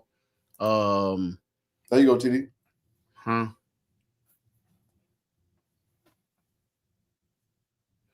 So you saying they called a black? What they actually were calling on this basically unnecessary rough. In other words, it wasn't. You say he was facing the guy how he was blind. That what they call blindside block? I thought they called like an unnecessary rough because basically when he peeled back on him. It was he let loose. It was It was unnecessary rough. Right. So it wasn't a blind side. I mean, I understand the blind side, but no, it was unnecessary rough because when he peeled back, he hit that young man so hard. I mean, you hear that lick, so what's crazy is he was excited about it even after the penalty. And TC was looking at him like, dude, he was trying to dap TC up. What? I'm sitting there looking right at it, bro. Man, Simmons was like, he was just happy to be out there, bro. I hit that joker, coach. Like, yeah, but you just cost us a touchdown. Hey, Charles, you can shape that, man. No, Charles. That it wasn't necessary. All you had to do was stand there, bro. I mean, that was a nice little hit. I mean, hey, any other time I'd be dabbing him up. Like, hey, man, great block, great, kid. I mean, he showed his power and his strength, but it just wasn't at the appropriate time.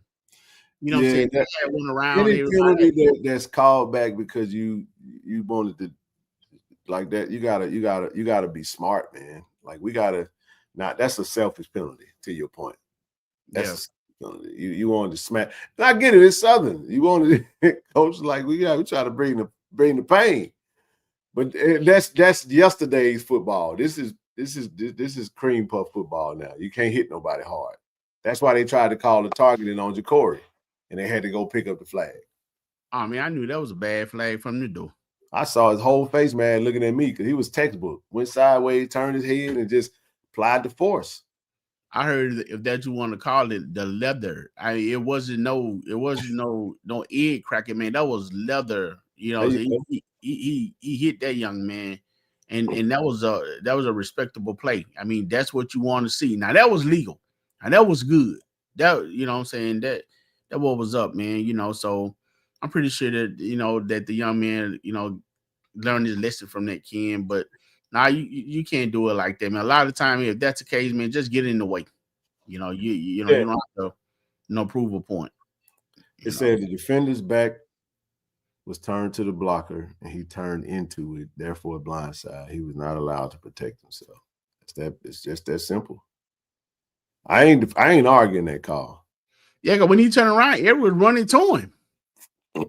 Yeah, he came over there with the intent. Yeah, he came over there with he had bad intentions. He delivered. And it cost us a touchdown. The other time, you good, but that time it wasn't a good. Yeah, with that being said, we still gotta make the field goal. G baby, I told him, I'm gonna keep telling him, get out your head, man. Get out your head. Make the next one. You know what I mean? It's just that simple. All right, let's get into KC-1400 film study. Let's talk about some of these plays, right? Quincy said he's not impressed, by the way. What I'm not impressed by is what I saw how we using him. I want to see him get loose, bro. I'll start here. All right, this is the first play on our defense. I circled Quincy because this is what I was noticing. Because when you look at it, you keep 5 men in the box. Quincy's over there. In this particular instance, TD, I mean, you got 5 blockers. You got they spray. What is that? They empty. How many? Is that a tight end? They got this is 10 personnel. So 10 personnel. The tight end on the other side. You're looking at 1, 2, 3. I guess BJ got the tight end or Reed got a safety over the top. You got Ashton. You got 3 down linemen in the middle of the field right now. But this is the scheme. This is the scheme that we run. It just pains me to see a edge rusher that has this kind of skill set. I don't know. Like I said, I'm not. Can't let me say this, man. And I just got to be real about it. You do this against Andrew Body, he gonna take you to the house. This is why I'm saying that, because Andrew Body gonna take you to the house. This is why I'm saying it, and I'm saying, listen, man, I'm not gonna sugarcoat this. You know what I'm saying? It's like I'm just telling you, I don't understand it, and maybe I get a chance to talk to coach, and this is his scheme, but a lot of times people will say, oh man, well, drop back. I never really paid no attention to it, TD. But then it's so obvious to me. I would see it on certain plays because I'm watching the ball, I'm looking at certain things, but I'm like, the thing that I say with this too is that you got this basically defaults Jeremiah to a defensive end, which you really want Jeremiah under the center. You know what I'm saying? Basically playing that you know what I'm saying, bro? It's like, and this is the reason I say that is this. That's why I always thought we was a 4-2-5 defense, and then we kind of went to this 3-3-5 stack, which is a defense I absolutely hate. Anybody that know me knows that even when John Hendrick was our head coach, and John Hendrick used to run that 3-3-5 stack, I absolutely hated it, bro. I asked him. I was the one that asked Coach John Hendrick, "Hey, Coach, are you gonna change your defense? We finna go play Kentucky State, and all they run is triple option. Are you gonna change it? Oh, but this, this is a coverage scheme. I can't tell you what it is. It ain't like I sat in the film room and asked coach, but I'm just showing certain things on. This is the first play. All right. This is what happens. When they hike the ball, Quincy ran to the defender. So he's now in coverage. Jeremiah is double teamed by the tackle and the guard, bro. And look at this right here. See this Strother kid? You see that? Look at him in the 50-yard line. Nothing. If he wanted to, if he was just a talented kid that can run, he can just run over here and let my two blockers take on it. I can juke BJ. You know what I'm saying? Got all the time in the world. Good thing he cheeks at throwing the football. You follow what I'm saying? I'm just highlighting this right here because when you go back in now mind you, this is another play. So Ken, you said this is a third down play. So this is second down. This is third down. He's still in coverage here. And really the only reason why I'm putting this out here is just for dialogue and understanding. Yeah, of course that linebacker's got to be disciplined. So you got Holly in the game. Holly is gonna basically be the blocker for Ashton, which gives him a clean pocket to just kind of sit back there. If he's an accurate thrower, this ball really should be out of his hand over here to this wide receiver up here at the top by the 50-yard line, TD. And what I'm saying is Quincy's just kind of in no man's land. A lot of times you find him in no man's land. And the best and maybe if this is what we're going to run, this is what I'm saying. If this is what we're going to run, I would rather him switch out with somebody else and go get the quarterback because I think that's his greatest skill set. You follow what I'm saying? It is. So Ken, let me say this. Even looking at your play right here, before I'm gonna say what else, that man that's out there on that 50-yard line. Yep. That little number 4 from Alabama State. Hero. You get him that ball, he run to that outside, the outside, and let that man right there block for him. He gone. So now you see this is what I'm talking about. You got Bowie over here to the left side. You got somebody in the middle. You got John. You got Jeremiah over here and Quincy behind him. And I get it. That's the defense that we run. And I think that's the 3-3-5 stack or what have you. And TD, I think what the design of it is to keep everything in front of you. And I'm speaking ignorantly because I don't really understand it because I don't really pay attention to defense that I don't care for, right? But that's just kind of what's out there. So you go back again, second. This is all in the first drive. He still have yet to even get on the line yet. So I would love for him to. You see these two? You got these two safeties.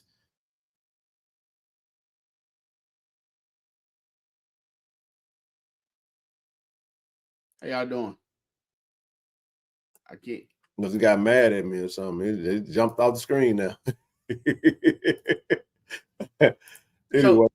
So Ken, You say it's your first time seeing it? No, you No, might not not the first time seeing it. What I was saying was like what I'm basically saying is that this is the point I'm making. I'm building up to something. So you have basically the same thing. It's 3-3 stack, 3-3-5 stack, which is it works if you execute it. But my point is that the whole point of this arrow by Quincy, I would love to see him right next to Jalen Ware, right here, getting ready to go get the quarterback. You follow what I'm saying? And it's almost the equivalent of saying, hey, let's drop Kelby Givens back in coverage. That wouldn't even make sense. Like, it would make no sense to do that. But when you go back to that play, let's see, what play was that? So in this particular play, Gabriel, they handed off to Gabriel, right? Got a few yards. Quincy basically is out of the play, obsolete at this point. Still the same drive. You go back. This is the play right here that I want to say Trey Holly. Yep, Trey Holly's in the game now. 3 down linemen. You got trips left. You got 1, 2, 3 at the top. Quincy over here in kind of no man's land, right? You got your 2 linebackers. Hike the ball. Trey Holly rush for a 20-yard rush. Quincy basically out of the play.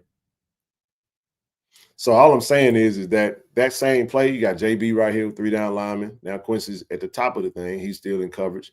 I would love to bring him down, push my linebacker over, bring BJ over the top, whatever. That's all I'm saying is go back to the 4-2-5. You know what I mean? And I just that's all. That's the point I'm making is like I'm not really understanding it, even though it's working. So here's the play where Trey Holly scored. That's why I was saying when you look at how do we get to the place where we gave up a big play like that, right? So when Quincy is standing right here, there's Jeremiah, and I don't know who that is in the middle. It don't really matter. This is KJ right next to Quincy.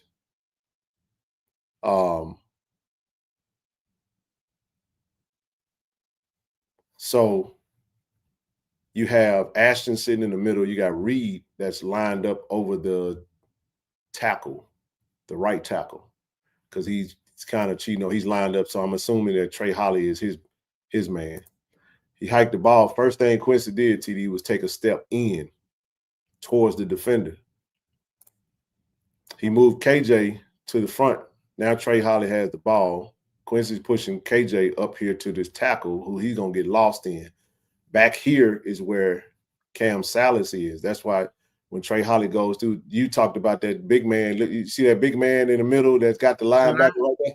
Yes, sir. At this point, Ashton's out of play.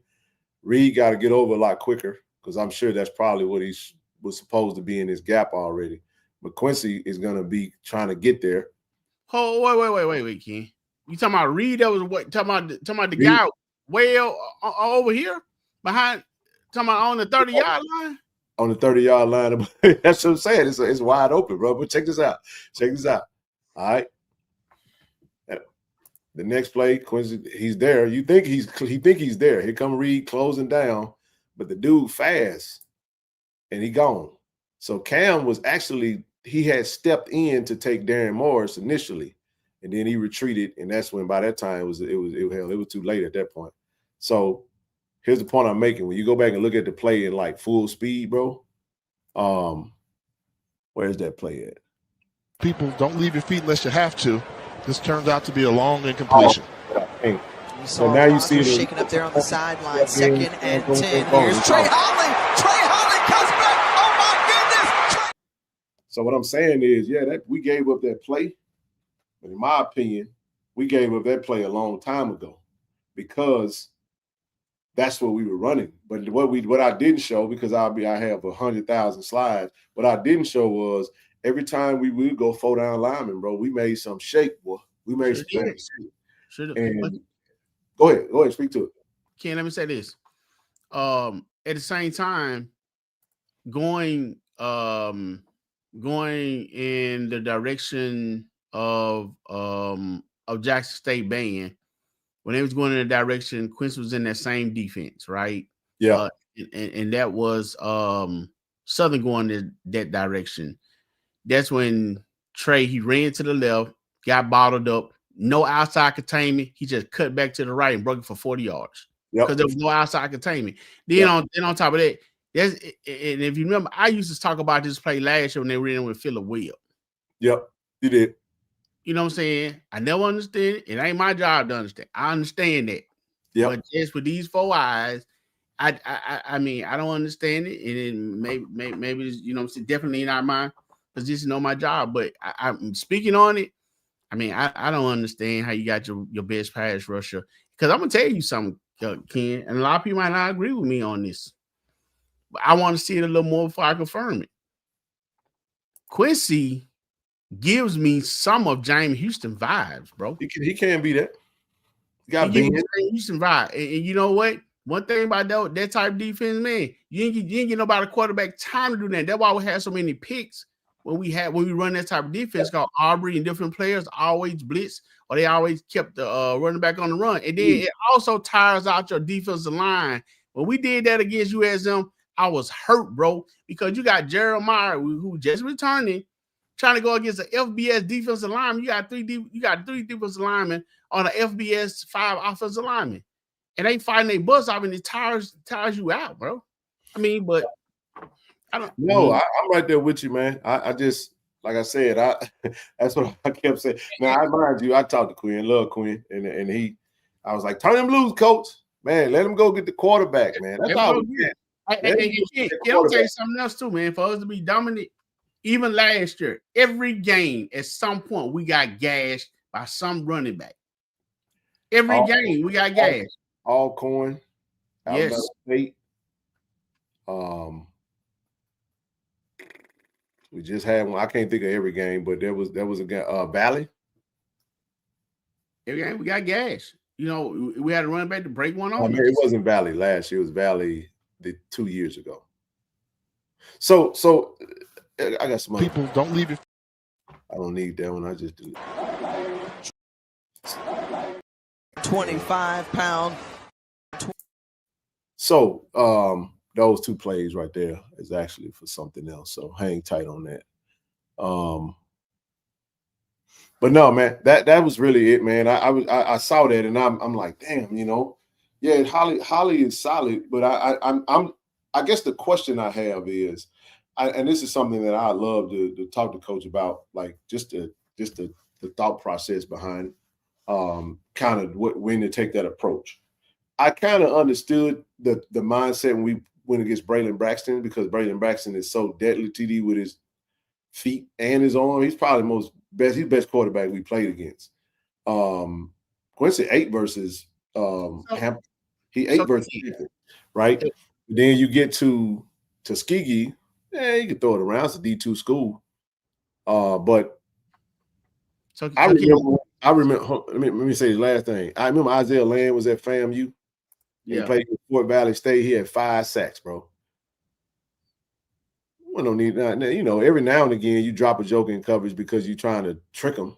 You know what I'm saying? You step in, you drop back James. That's how James Houston got their interception against Prairie View in the SWAC championship. You know, we act like we was gonna brush him because they were so used to him doing that. See, they start game planning for him rushing. That's why they were trying to screen him away. Coach Dennis Thurman, he takes a step in, he steps out. Whatchamacallit threw the damn what's the ball, the quarterback for the Prairie View at that time? It don't really matter. He throws the ball over there. James Houston is right there. You know, he got them long arms like Ben Wallace. So he grabs it, interception, touchdown, right? But hey, man, I just that's how I feel study on that, bro. I'm looking like, what am I missing? Because I can't answer it. But go ahead. I mean, you and me both. I mean, we're not coaches, so you know, no. I don't. I'm with you, and I've been like that. You know, even when we was running that defense in 2023. You know what I'm saying? We got gashed against Bethune-Cookman. You know what I'm saying? We run that same defense. Same defense. I know.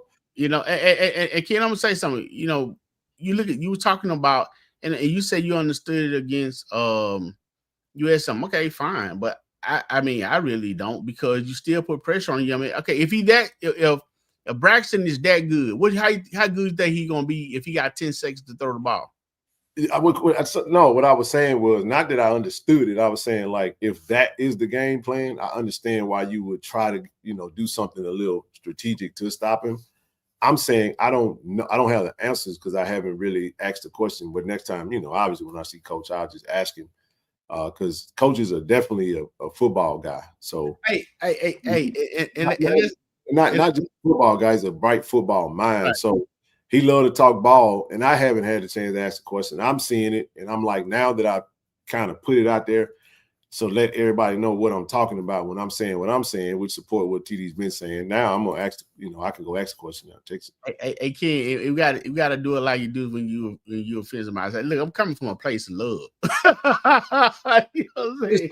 I'm gonna say this, bro. Let me say this about that. Yeah, I mean this when I say this. Man, I ain't gotta get no disclaimer about nothing because everybody should know that we coming from a place of love. Do you really think come on, bro?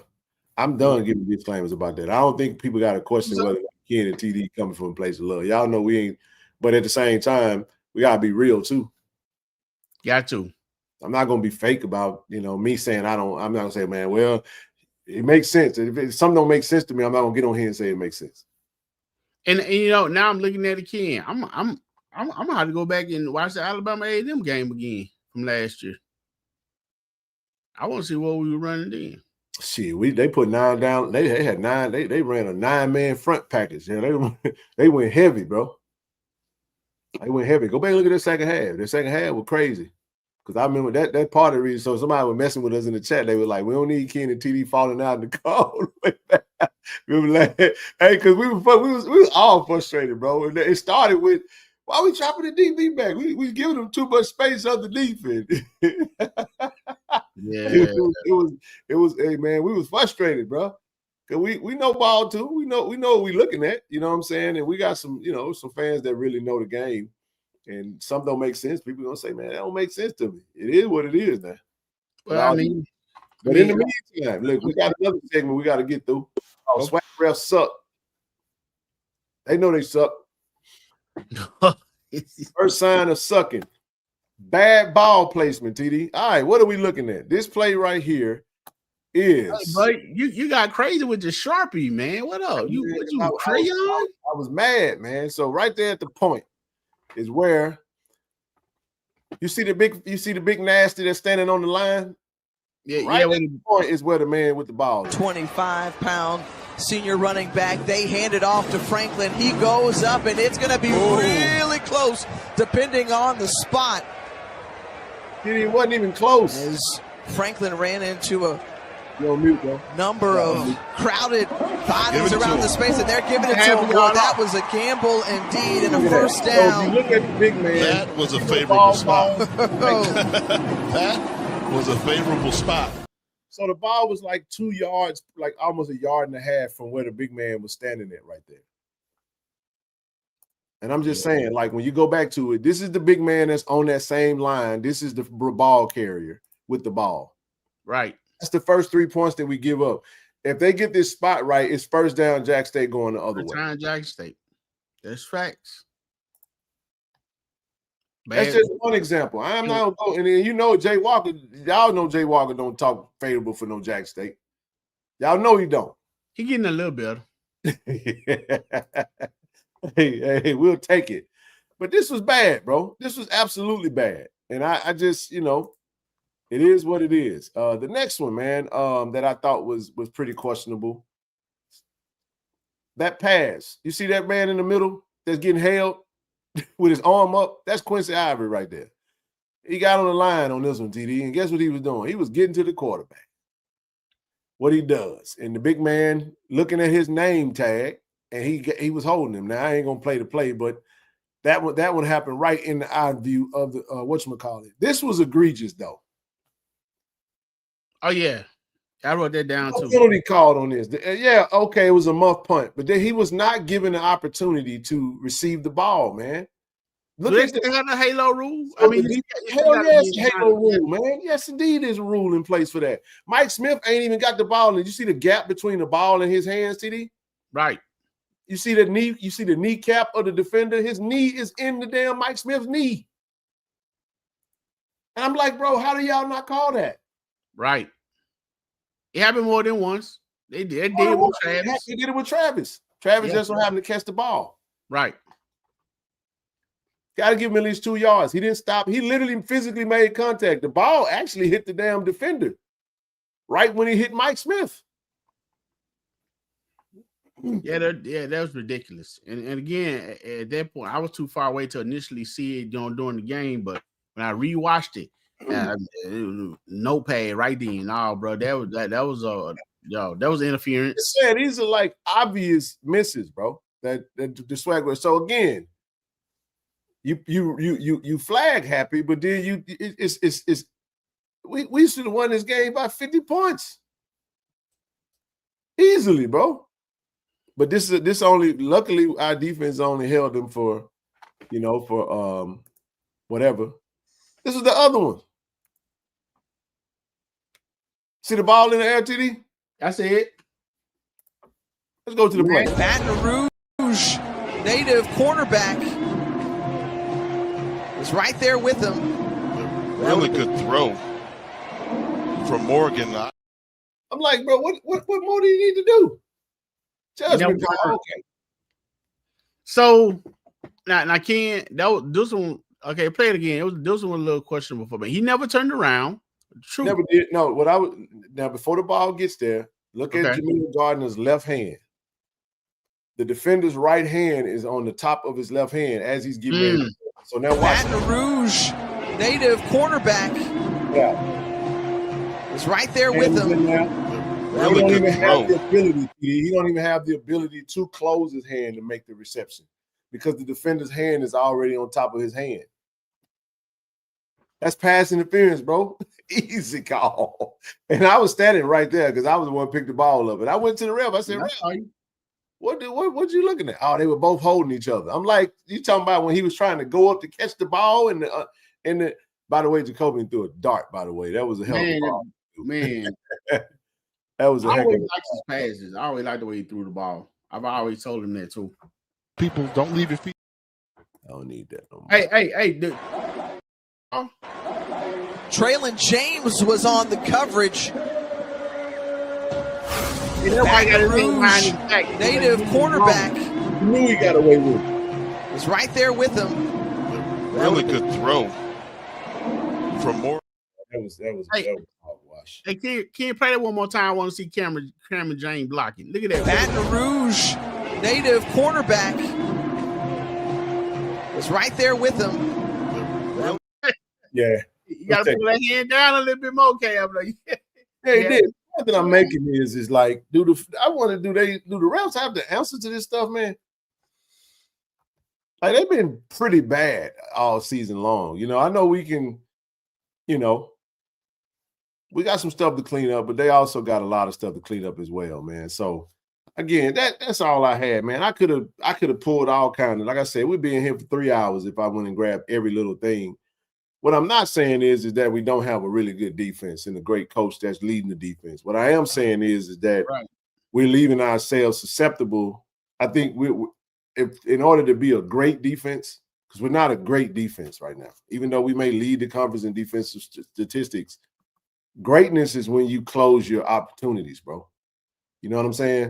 Mm-hmm. And I think the thing that if what I had to say meant anything, right? We don't offer that kind of advice to coaches. They that's what they get paid the big bucks for. They do their job. I'm just saying, like, what I would love to see is two things. Two things I would love to see. And this is just what I would love to see. I would love to see Quincy get the Kelby Givens treatment because I think Quincy will wreak havoc on the teams. I don't care about that other stuff. If you ain't got time to throw the ball and I got to you think about me every time you say hike, then that the fear factor matters. We're letting pretty bad marginal quarterbacks off the hook because we're not putting fear in them because they know they got time for the most part. Hey, I was gonna say, and let me say this too, TD. We blitz the linebackers. You got to take better angles. Too many times we may have a direct line to the quarterback, TD. And we take the inside angle. Always take the outside foot and running back inside towards where your help is at. But a lot of times you're out of control. We coming in flying in there. and the Joker make one move, and we gone. Like, it's happening just about every game, bro. We leaving sacks on the board when it comes to that. But I only reason I say that if I really wanted to, and I could, and then we add up the plays. I'm telling you, bro. Every single time we have 4 down linemen on the with this defensive line, I want Jeremiah and whoever next to him. Jamani, Bowie had a good game. If Tymon and Jeremiah is right there, you want to know what was very important to James Houston having 16 sacks in the year that he did what he did, bro? The unsung hero of that defense was Antoine Owens. The reason why is because he ate up a lot of the blocking on the inside. He still did his thing, and it allowed James Houston to just eat. Right. Come off that edge. The same thing that he's doing right now for the Dallas Cowboys.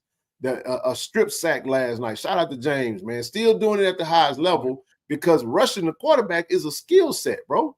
And they allow for a bad pass would allow the DBs, linebacker, whomever to pick the ball off. And can I will say this though? It was one time I absolutely positively love that defense. I'm gonna be honest with you. It was one time I absolutely loved that defense. Saturday night game. Huh? When was that? When was that? When Jacoby hit Janelle and Dupree. Because they ran the same thing, huh? They ran that same defense with no pressure on Jacoby, and he let it fly. Go back and look at the play. They was in they had a 3-down lineman. They did. And that allowed Jacoby to Jacoby like he was dancing in circles. What's up, sis? No, hey, while you guys are here, man, make sure you guys hit that like button, share button, subscribe button. And we're going to do this a little bit more often. You know what I'm saying? We're going to go and, we'll give the good, the bad, the ugly, the indifferent, whatever. We ain't running from nothing. We love our Tigers, and we want to see our Tigers dominate. But how do you dominate? You dominate by taking that thing up another notch. And one of the things that I love about Coach Quinn, he'll make them adjustments, bro. He'll make them adjustments. He's not a stubborn guy like that. He's a great guy, easy to talk to. And I'm not indirectly saying that so he can do anything. I'm just giving my opinion on what I saw. It was very obvious because I was looking like, wait a minute, what the hell is Quinn? What the hell is he over there? That's me. So I just want to see Six put his hand in the dirt and go get the quarterback. If it was me, I would never drop him back in coverage. I just wouldn't. I would never drop. Go get the quarterback. You tired, come out, get a breather, go back in, go get the quarterback. That's just. And I remember Dennis Thurman, man, who was our DC on the Coach Prime. And the question was asked him, how would he build his defense? He started, TD, he said he would build his defense from he give him a big-time pass rush and one shutdown corner. Yep. He said he would put his shutdown corner on the second best player on their team. And you know what? They would damn near cover the best player. They would double team that best player and let him go shut down the second option, and then he let his pass rusher get to the quarterback, go kill the quarterback. Remember those Ryan defenses, bro? That's where Thurman come from, and those defenses were unbelievably good, and the offense was terrible because they had butt fumble Ryan Sanchez, Mark Sanchez, not Ryan, Mark Sanchez, right? But Ken, you know who silently they may not have the stats, a lot of numbers, but John Brown, what I'm saying, he wreaked havoc a lot of times. You know what I'm saying? Now he may not have the stats or he may not make the play, but he always, cause havoc, wreak havoc to allow someone else to make the play. Let me say this too, man. But there was one play I was like, bro, would you hit it? One of the things I have to say as well, bro, that when you saw how we was talking about the running backs, right? And how everybody got to eat. Well, our defensive guys got to eat too, man. You think they hungry? Bro, Jeremiah is I'm looking at what's it going to take to get Jeremiah to the next level? You know what I'm saying? 4 down linemen. I just don't, what's going to take to get Quincy to the next level? You know what I'm saying? Like that, the thing that the dude did the video, he was like, yeah, players got to make plays. coaches also got to put players in position to make play. That was the last thing he said on that video in relation to both first downs were not first down. Morgan got hit late by Givens right in front of the refs, and the punter had no room. SU was standing right in front of the player. Ref trash. That's absolutely right. Very much so true. Very much so true. I just think we right there, baby. We right there. And I'm saying it because I see something special in those guys, bro. You know what I mean? And I just want to see them in their best, with the best the best potential chance for them to get to the pros, bro. You know what I'm saying? And get to the next level, and really not even just so much as that. Let somebody say, well, them dudes ain't going pro. All right, cool. But they can still help us in a greater level, because anytime that bro is in coverage and he had no effect on the play, more times than not, he doesn't have an effect on the play, bro. And I'm saying he can definitely be more effective going after the quarterback than he do defending anybody. I'd rather see a linebacker defending any type of, I don't care who it is. I'd much rather see somebody else in there. Yeah, put Ja'Cory in coverage for all, like, you know, Ja'Cory's a linebacker. Linebackers have to cover, TD, sometimes. Yeah, a lot of times. I ain't going, my defensive end ain't doing no covering like talking about it. He got to go get the quarterback. I need you to go get the quarterback. Quincy need to be like Javante Jones back in the day. Get the quarterback, baby. I can see that. I want to see Quincy be LeBeau, Joseph LeBeau. LeBeau bad. LeBeau's a bad boy, man. 16 sacks, man. 16 sacks in one season. 16 and a half, actually. All-time leading sack. So, hey, man. And then, what the defense name that went to the pro from play with the Cleveland Brown? Marcus. Man, I used to love to see that dude play. Marcus Bernard, man, that was my favorite. That was like my favorite defensive player for a long time, man. I used to love watch that dude play. Yeah, bro. Yeah, Marcus Bernard was bad. Like I said, he went to pro for a few years. Yeah, dog. Well, and that's all that's all it is. It's kind of tough. The only reason why I'm even saying something that it's just hard to watch. I don't understand it. Now I'm at the point now where I have to ask the question now if I get an opportunity to. Not that they even have to answer it. I ain't no, who am I? Ain't nobody. I'm giving my opinion just like everybody else do. He said he came to JSU to beat Houston's record. So he did. Gotta get those opportunities though. Can't go get the quarterback if you over there checking you over there guarding slot receivers.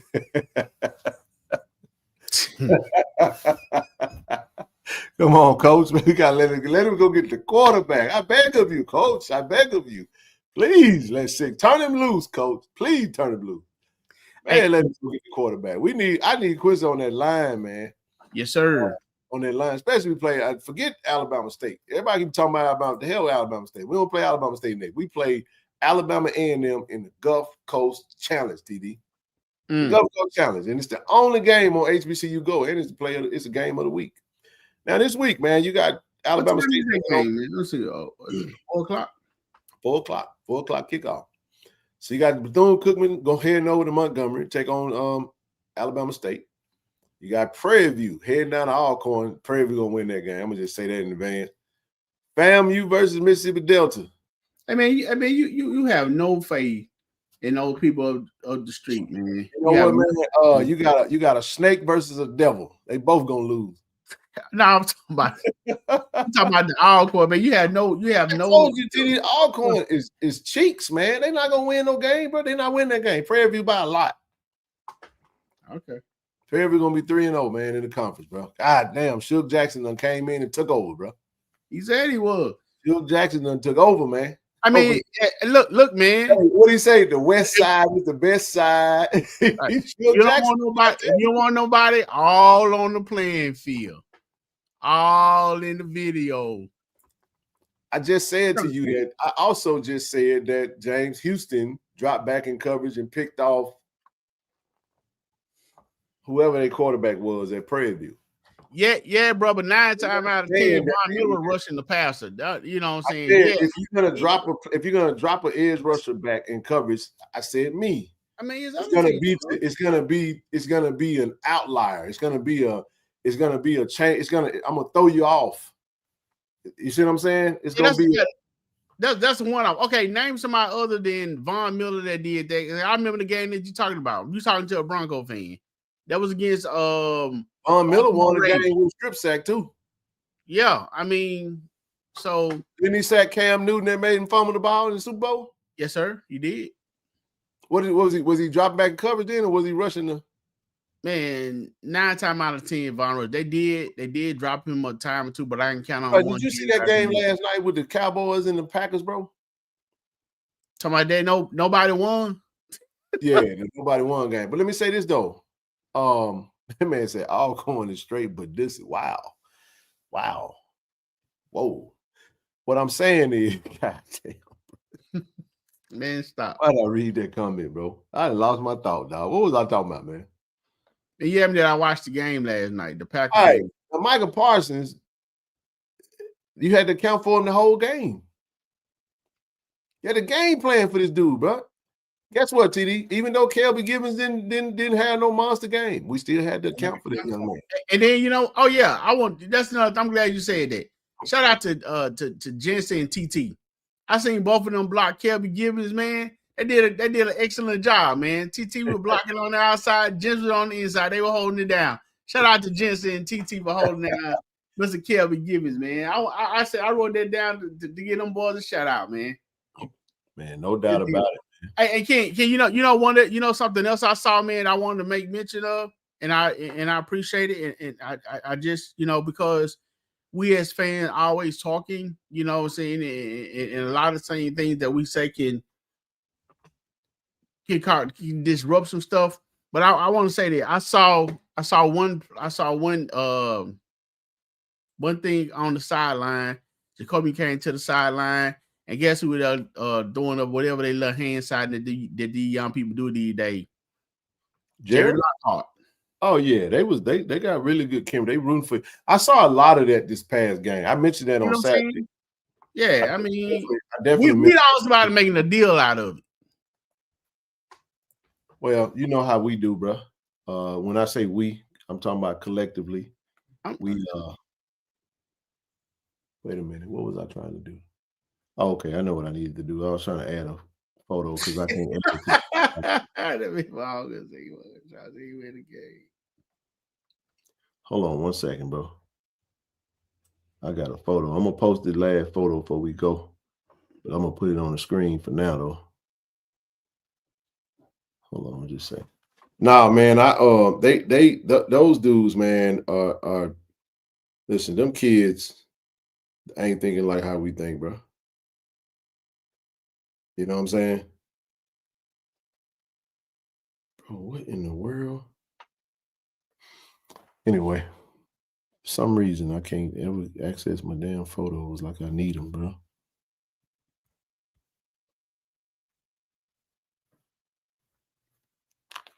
Hold on, bro.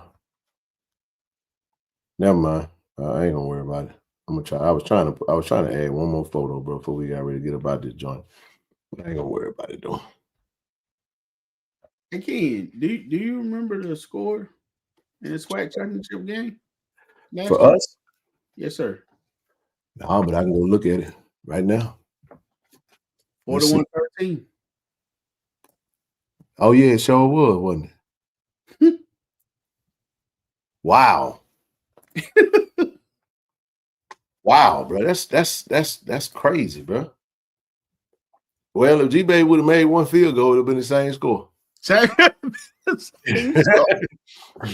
would have been the exact same score. Wow, that's crazy, bro.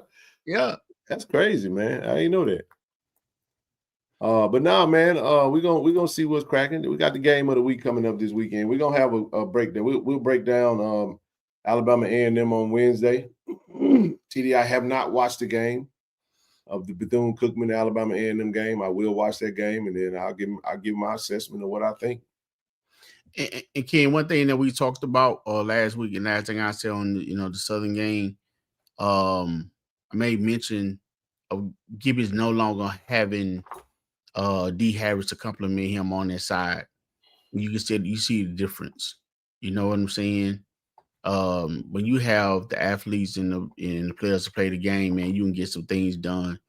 And so now you got people that really can zoom in on Kelby because he don't have that player, you know, to really compliment him like he had when he had him. In the first game, 33-15. Yeah, that's why that first game is why I felt like they at least get 16. I thought they'd get about 3 field goals and we'll stop them. I figured we'll give up a touchdown, but whatever. We'll see how it goes, man. But this game right here, man, this is not a trap game, by the way, because we are not looking here at the Alabama State. We're gonna have our hands full with this team, and we're gonna have to go out there and give everything we got to beat them. Hey, King. So it sounds like you just said you don't think we'll face them again this year? Who? Southern. No, Southern not gonna win the West, bro. Okay. They're not that good of a team, bro. Okay. Now, I mean, hey, they beat Prairie View and somebody else beat Prairie View. I mean, they already got 1 L. They got to win the Bayou Classic, which that could go either way. But who knows? They can maybe figure it out, man. I don't think so. I just think they got too many holes to fill. DJ said you got UAPB coming out the West. Hey, it's Mr. Nasty time. Well, that's a bold prediction. It sure is. Prairie View in the driver's seat right now, bro. They got. Hey, but you know what? You know what? Actually, it isn't. If you look at the way. I'll tell you what Southern needs, though. Southern needs Alcorn to win Saturday. Bad.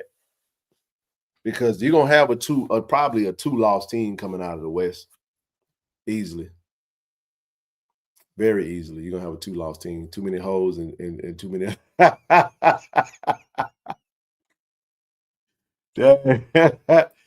Hey man, listen. Homecoming concert next week, man. We got Gucci Man, bro. Gucci Man LaFleur. You going to the next Wednesday? General admission $65, man. JSU students get in $15, bro. So it's Gucci. Hey, last year it was Glow. Big Glow. I'm trying to tell you, man. Big Glow in the building. Hey, man. Hey, man, look, I wanted to go see Big Glow, man. Yeah. I'm going to see Goo-Wop. Look at we know you going to see. You love them trap around. You done already went to see Jeezy. I'm jealous, LaDon. LaDon go see everybody, TD. She be out there. She be in them streets. Who is Goo-Wop? That Gucci. Oh, no, okay. Goo-Wop, man. Gucci, man. LaFleur. Man, one thing Gucci said that got my attention. Well, the few songs I heard of is something about he was chilling with a chick on the balcony. I guess he East Atlanta heard. I thought that was a dope line. What that mean, bro? What that mean? I don't know, man. Hey, bro, I don't know what you talking about. Dog. I don't know either, man. I was trying to figure out what good you talking about on the back of the East Atlanta somebody. I was like, okay. I don't know that one, dog. Excuse me, what? I'm just saying, man. You hey, look, you went to see Jeezy. Hey, man, I'm jelly. I want to go see Jeezy too, man. You got folks out there putting them tuxedos on, man. What you wear? Evening gown done? You had to dress over there all white or something? You would. Nah, you put your nice little, put your nice attire on, man. But listen, man, y'all got y'all stuff for the listen, make sure you get your tickets for the HBCU Las Vegas HBCU Classic. They got a nice little after party, man. You going to the after party, bro? Yeah, after the party is the after party. There it is. Real quick before we get ready to close out, man, we're gonna make sure you guys go to Eventbrite. Here's a quick sneak peek of what's going down after this game. You got the HBCU Classic in Las Vegas, October 25th. Before we go to Tallahassee and beat the heck out of them, the rattling EAs over there. Be right back, though. The Las Vegas HBCU Classic is coming to Allegiant Stadium, and the official after party at Winfield Club is where the celebration explodes. DJ T. Lewis is taking over the turntables to keep the crowd lit, and your host Tay Cheesy will turn the vibes all the way up. On game day, Grambling State and Jackson State collide in an unforgettable showdown. But when the clock runs out, the night is just getting started. From kickoff to the dance floor, this is more than a game. It's a weekend of culture, music, and nonstop energy in the entertainment capital of the world. Brought to you by HBCU Go, October 25th. The after party. Go to Eventbrite to get your tickets now.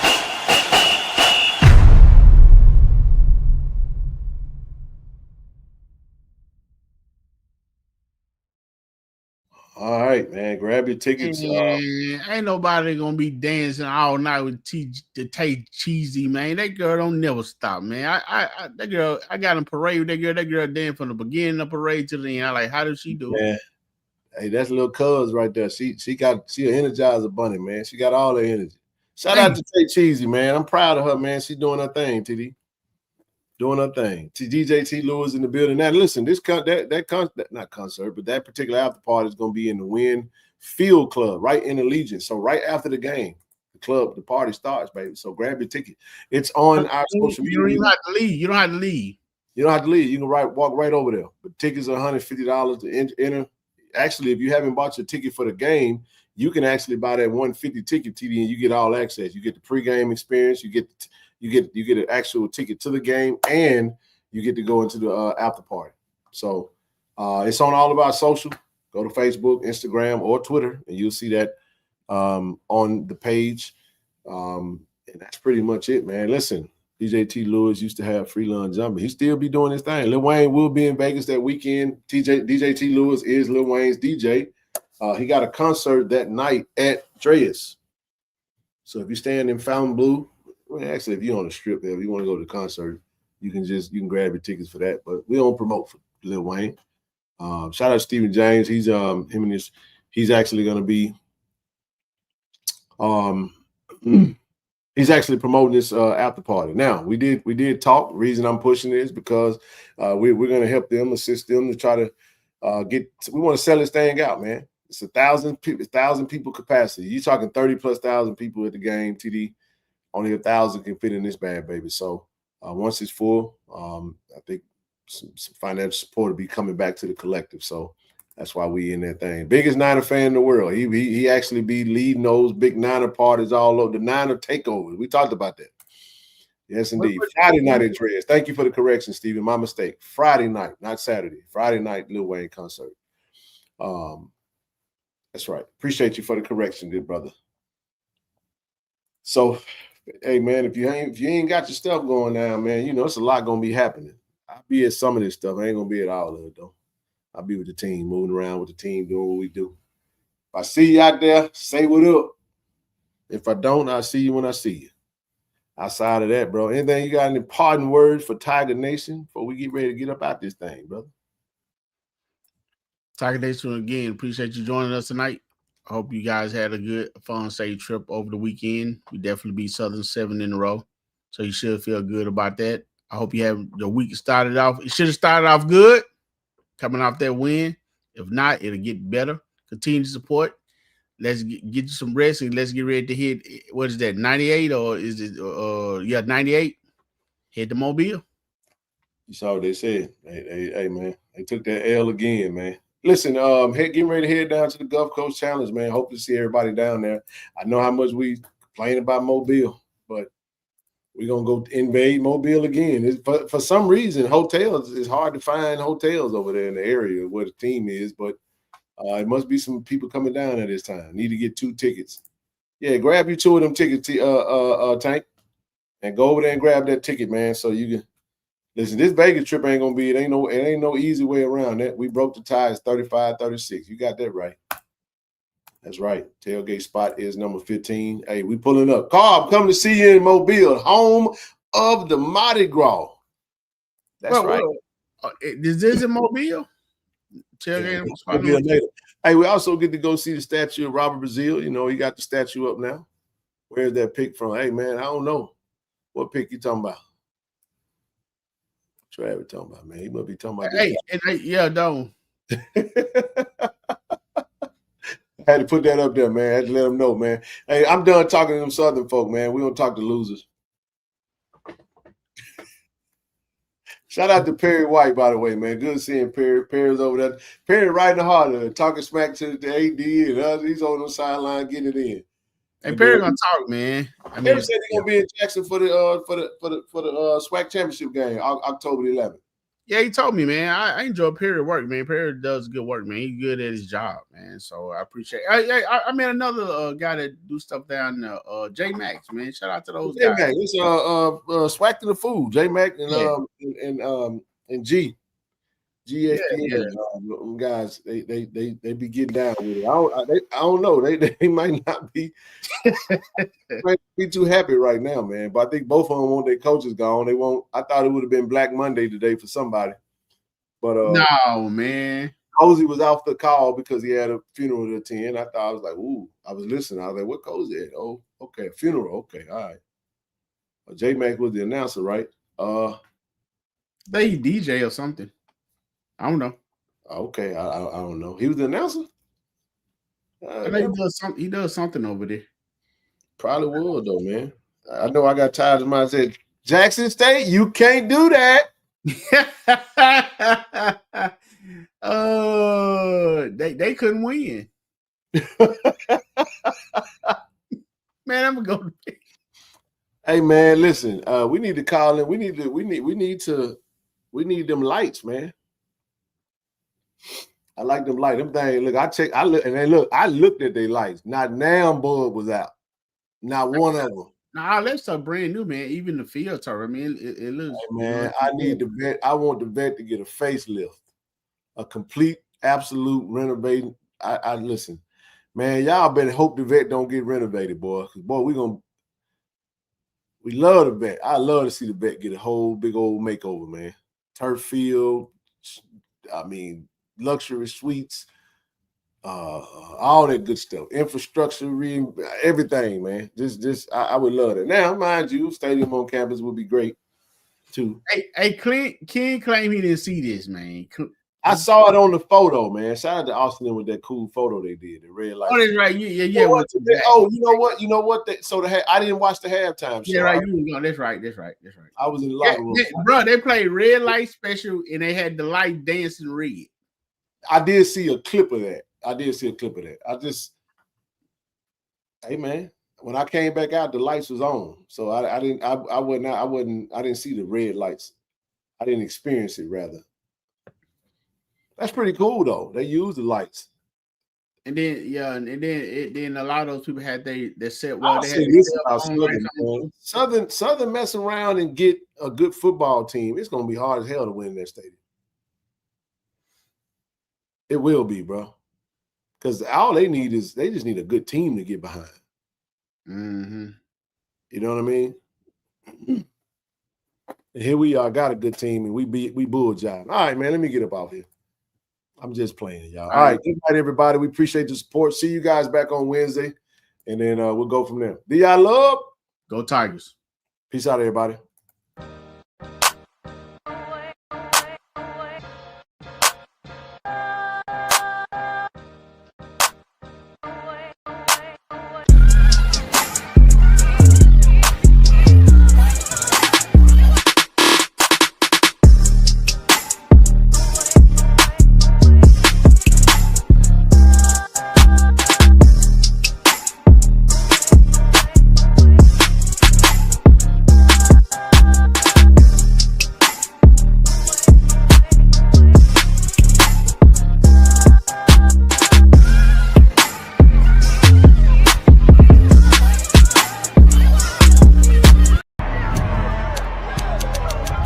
On the field, we bring the energy.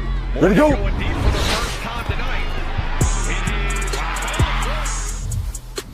Off the field, I build my brand. At Jackson State, we make it happen. State said one story, my brand tells another. This is Jackson State. This is family. This is the KC-1400 Collective. Tiger Nation, we need each of you to join the movement. Be the team behind the team. Support our NIL Collective. Get signed up today. Visit www.KC1400collective.com. VI Love, go Tigers.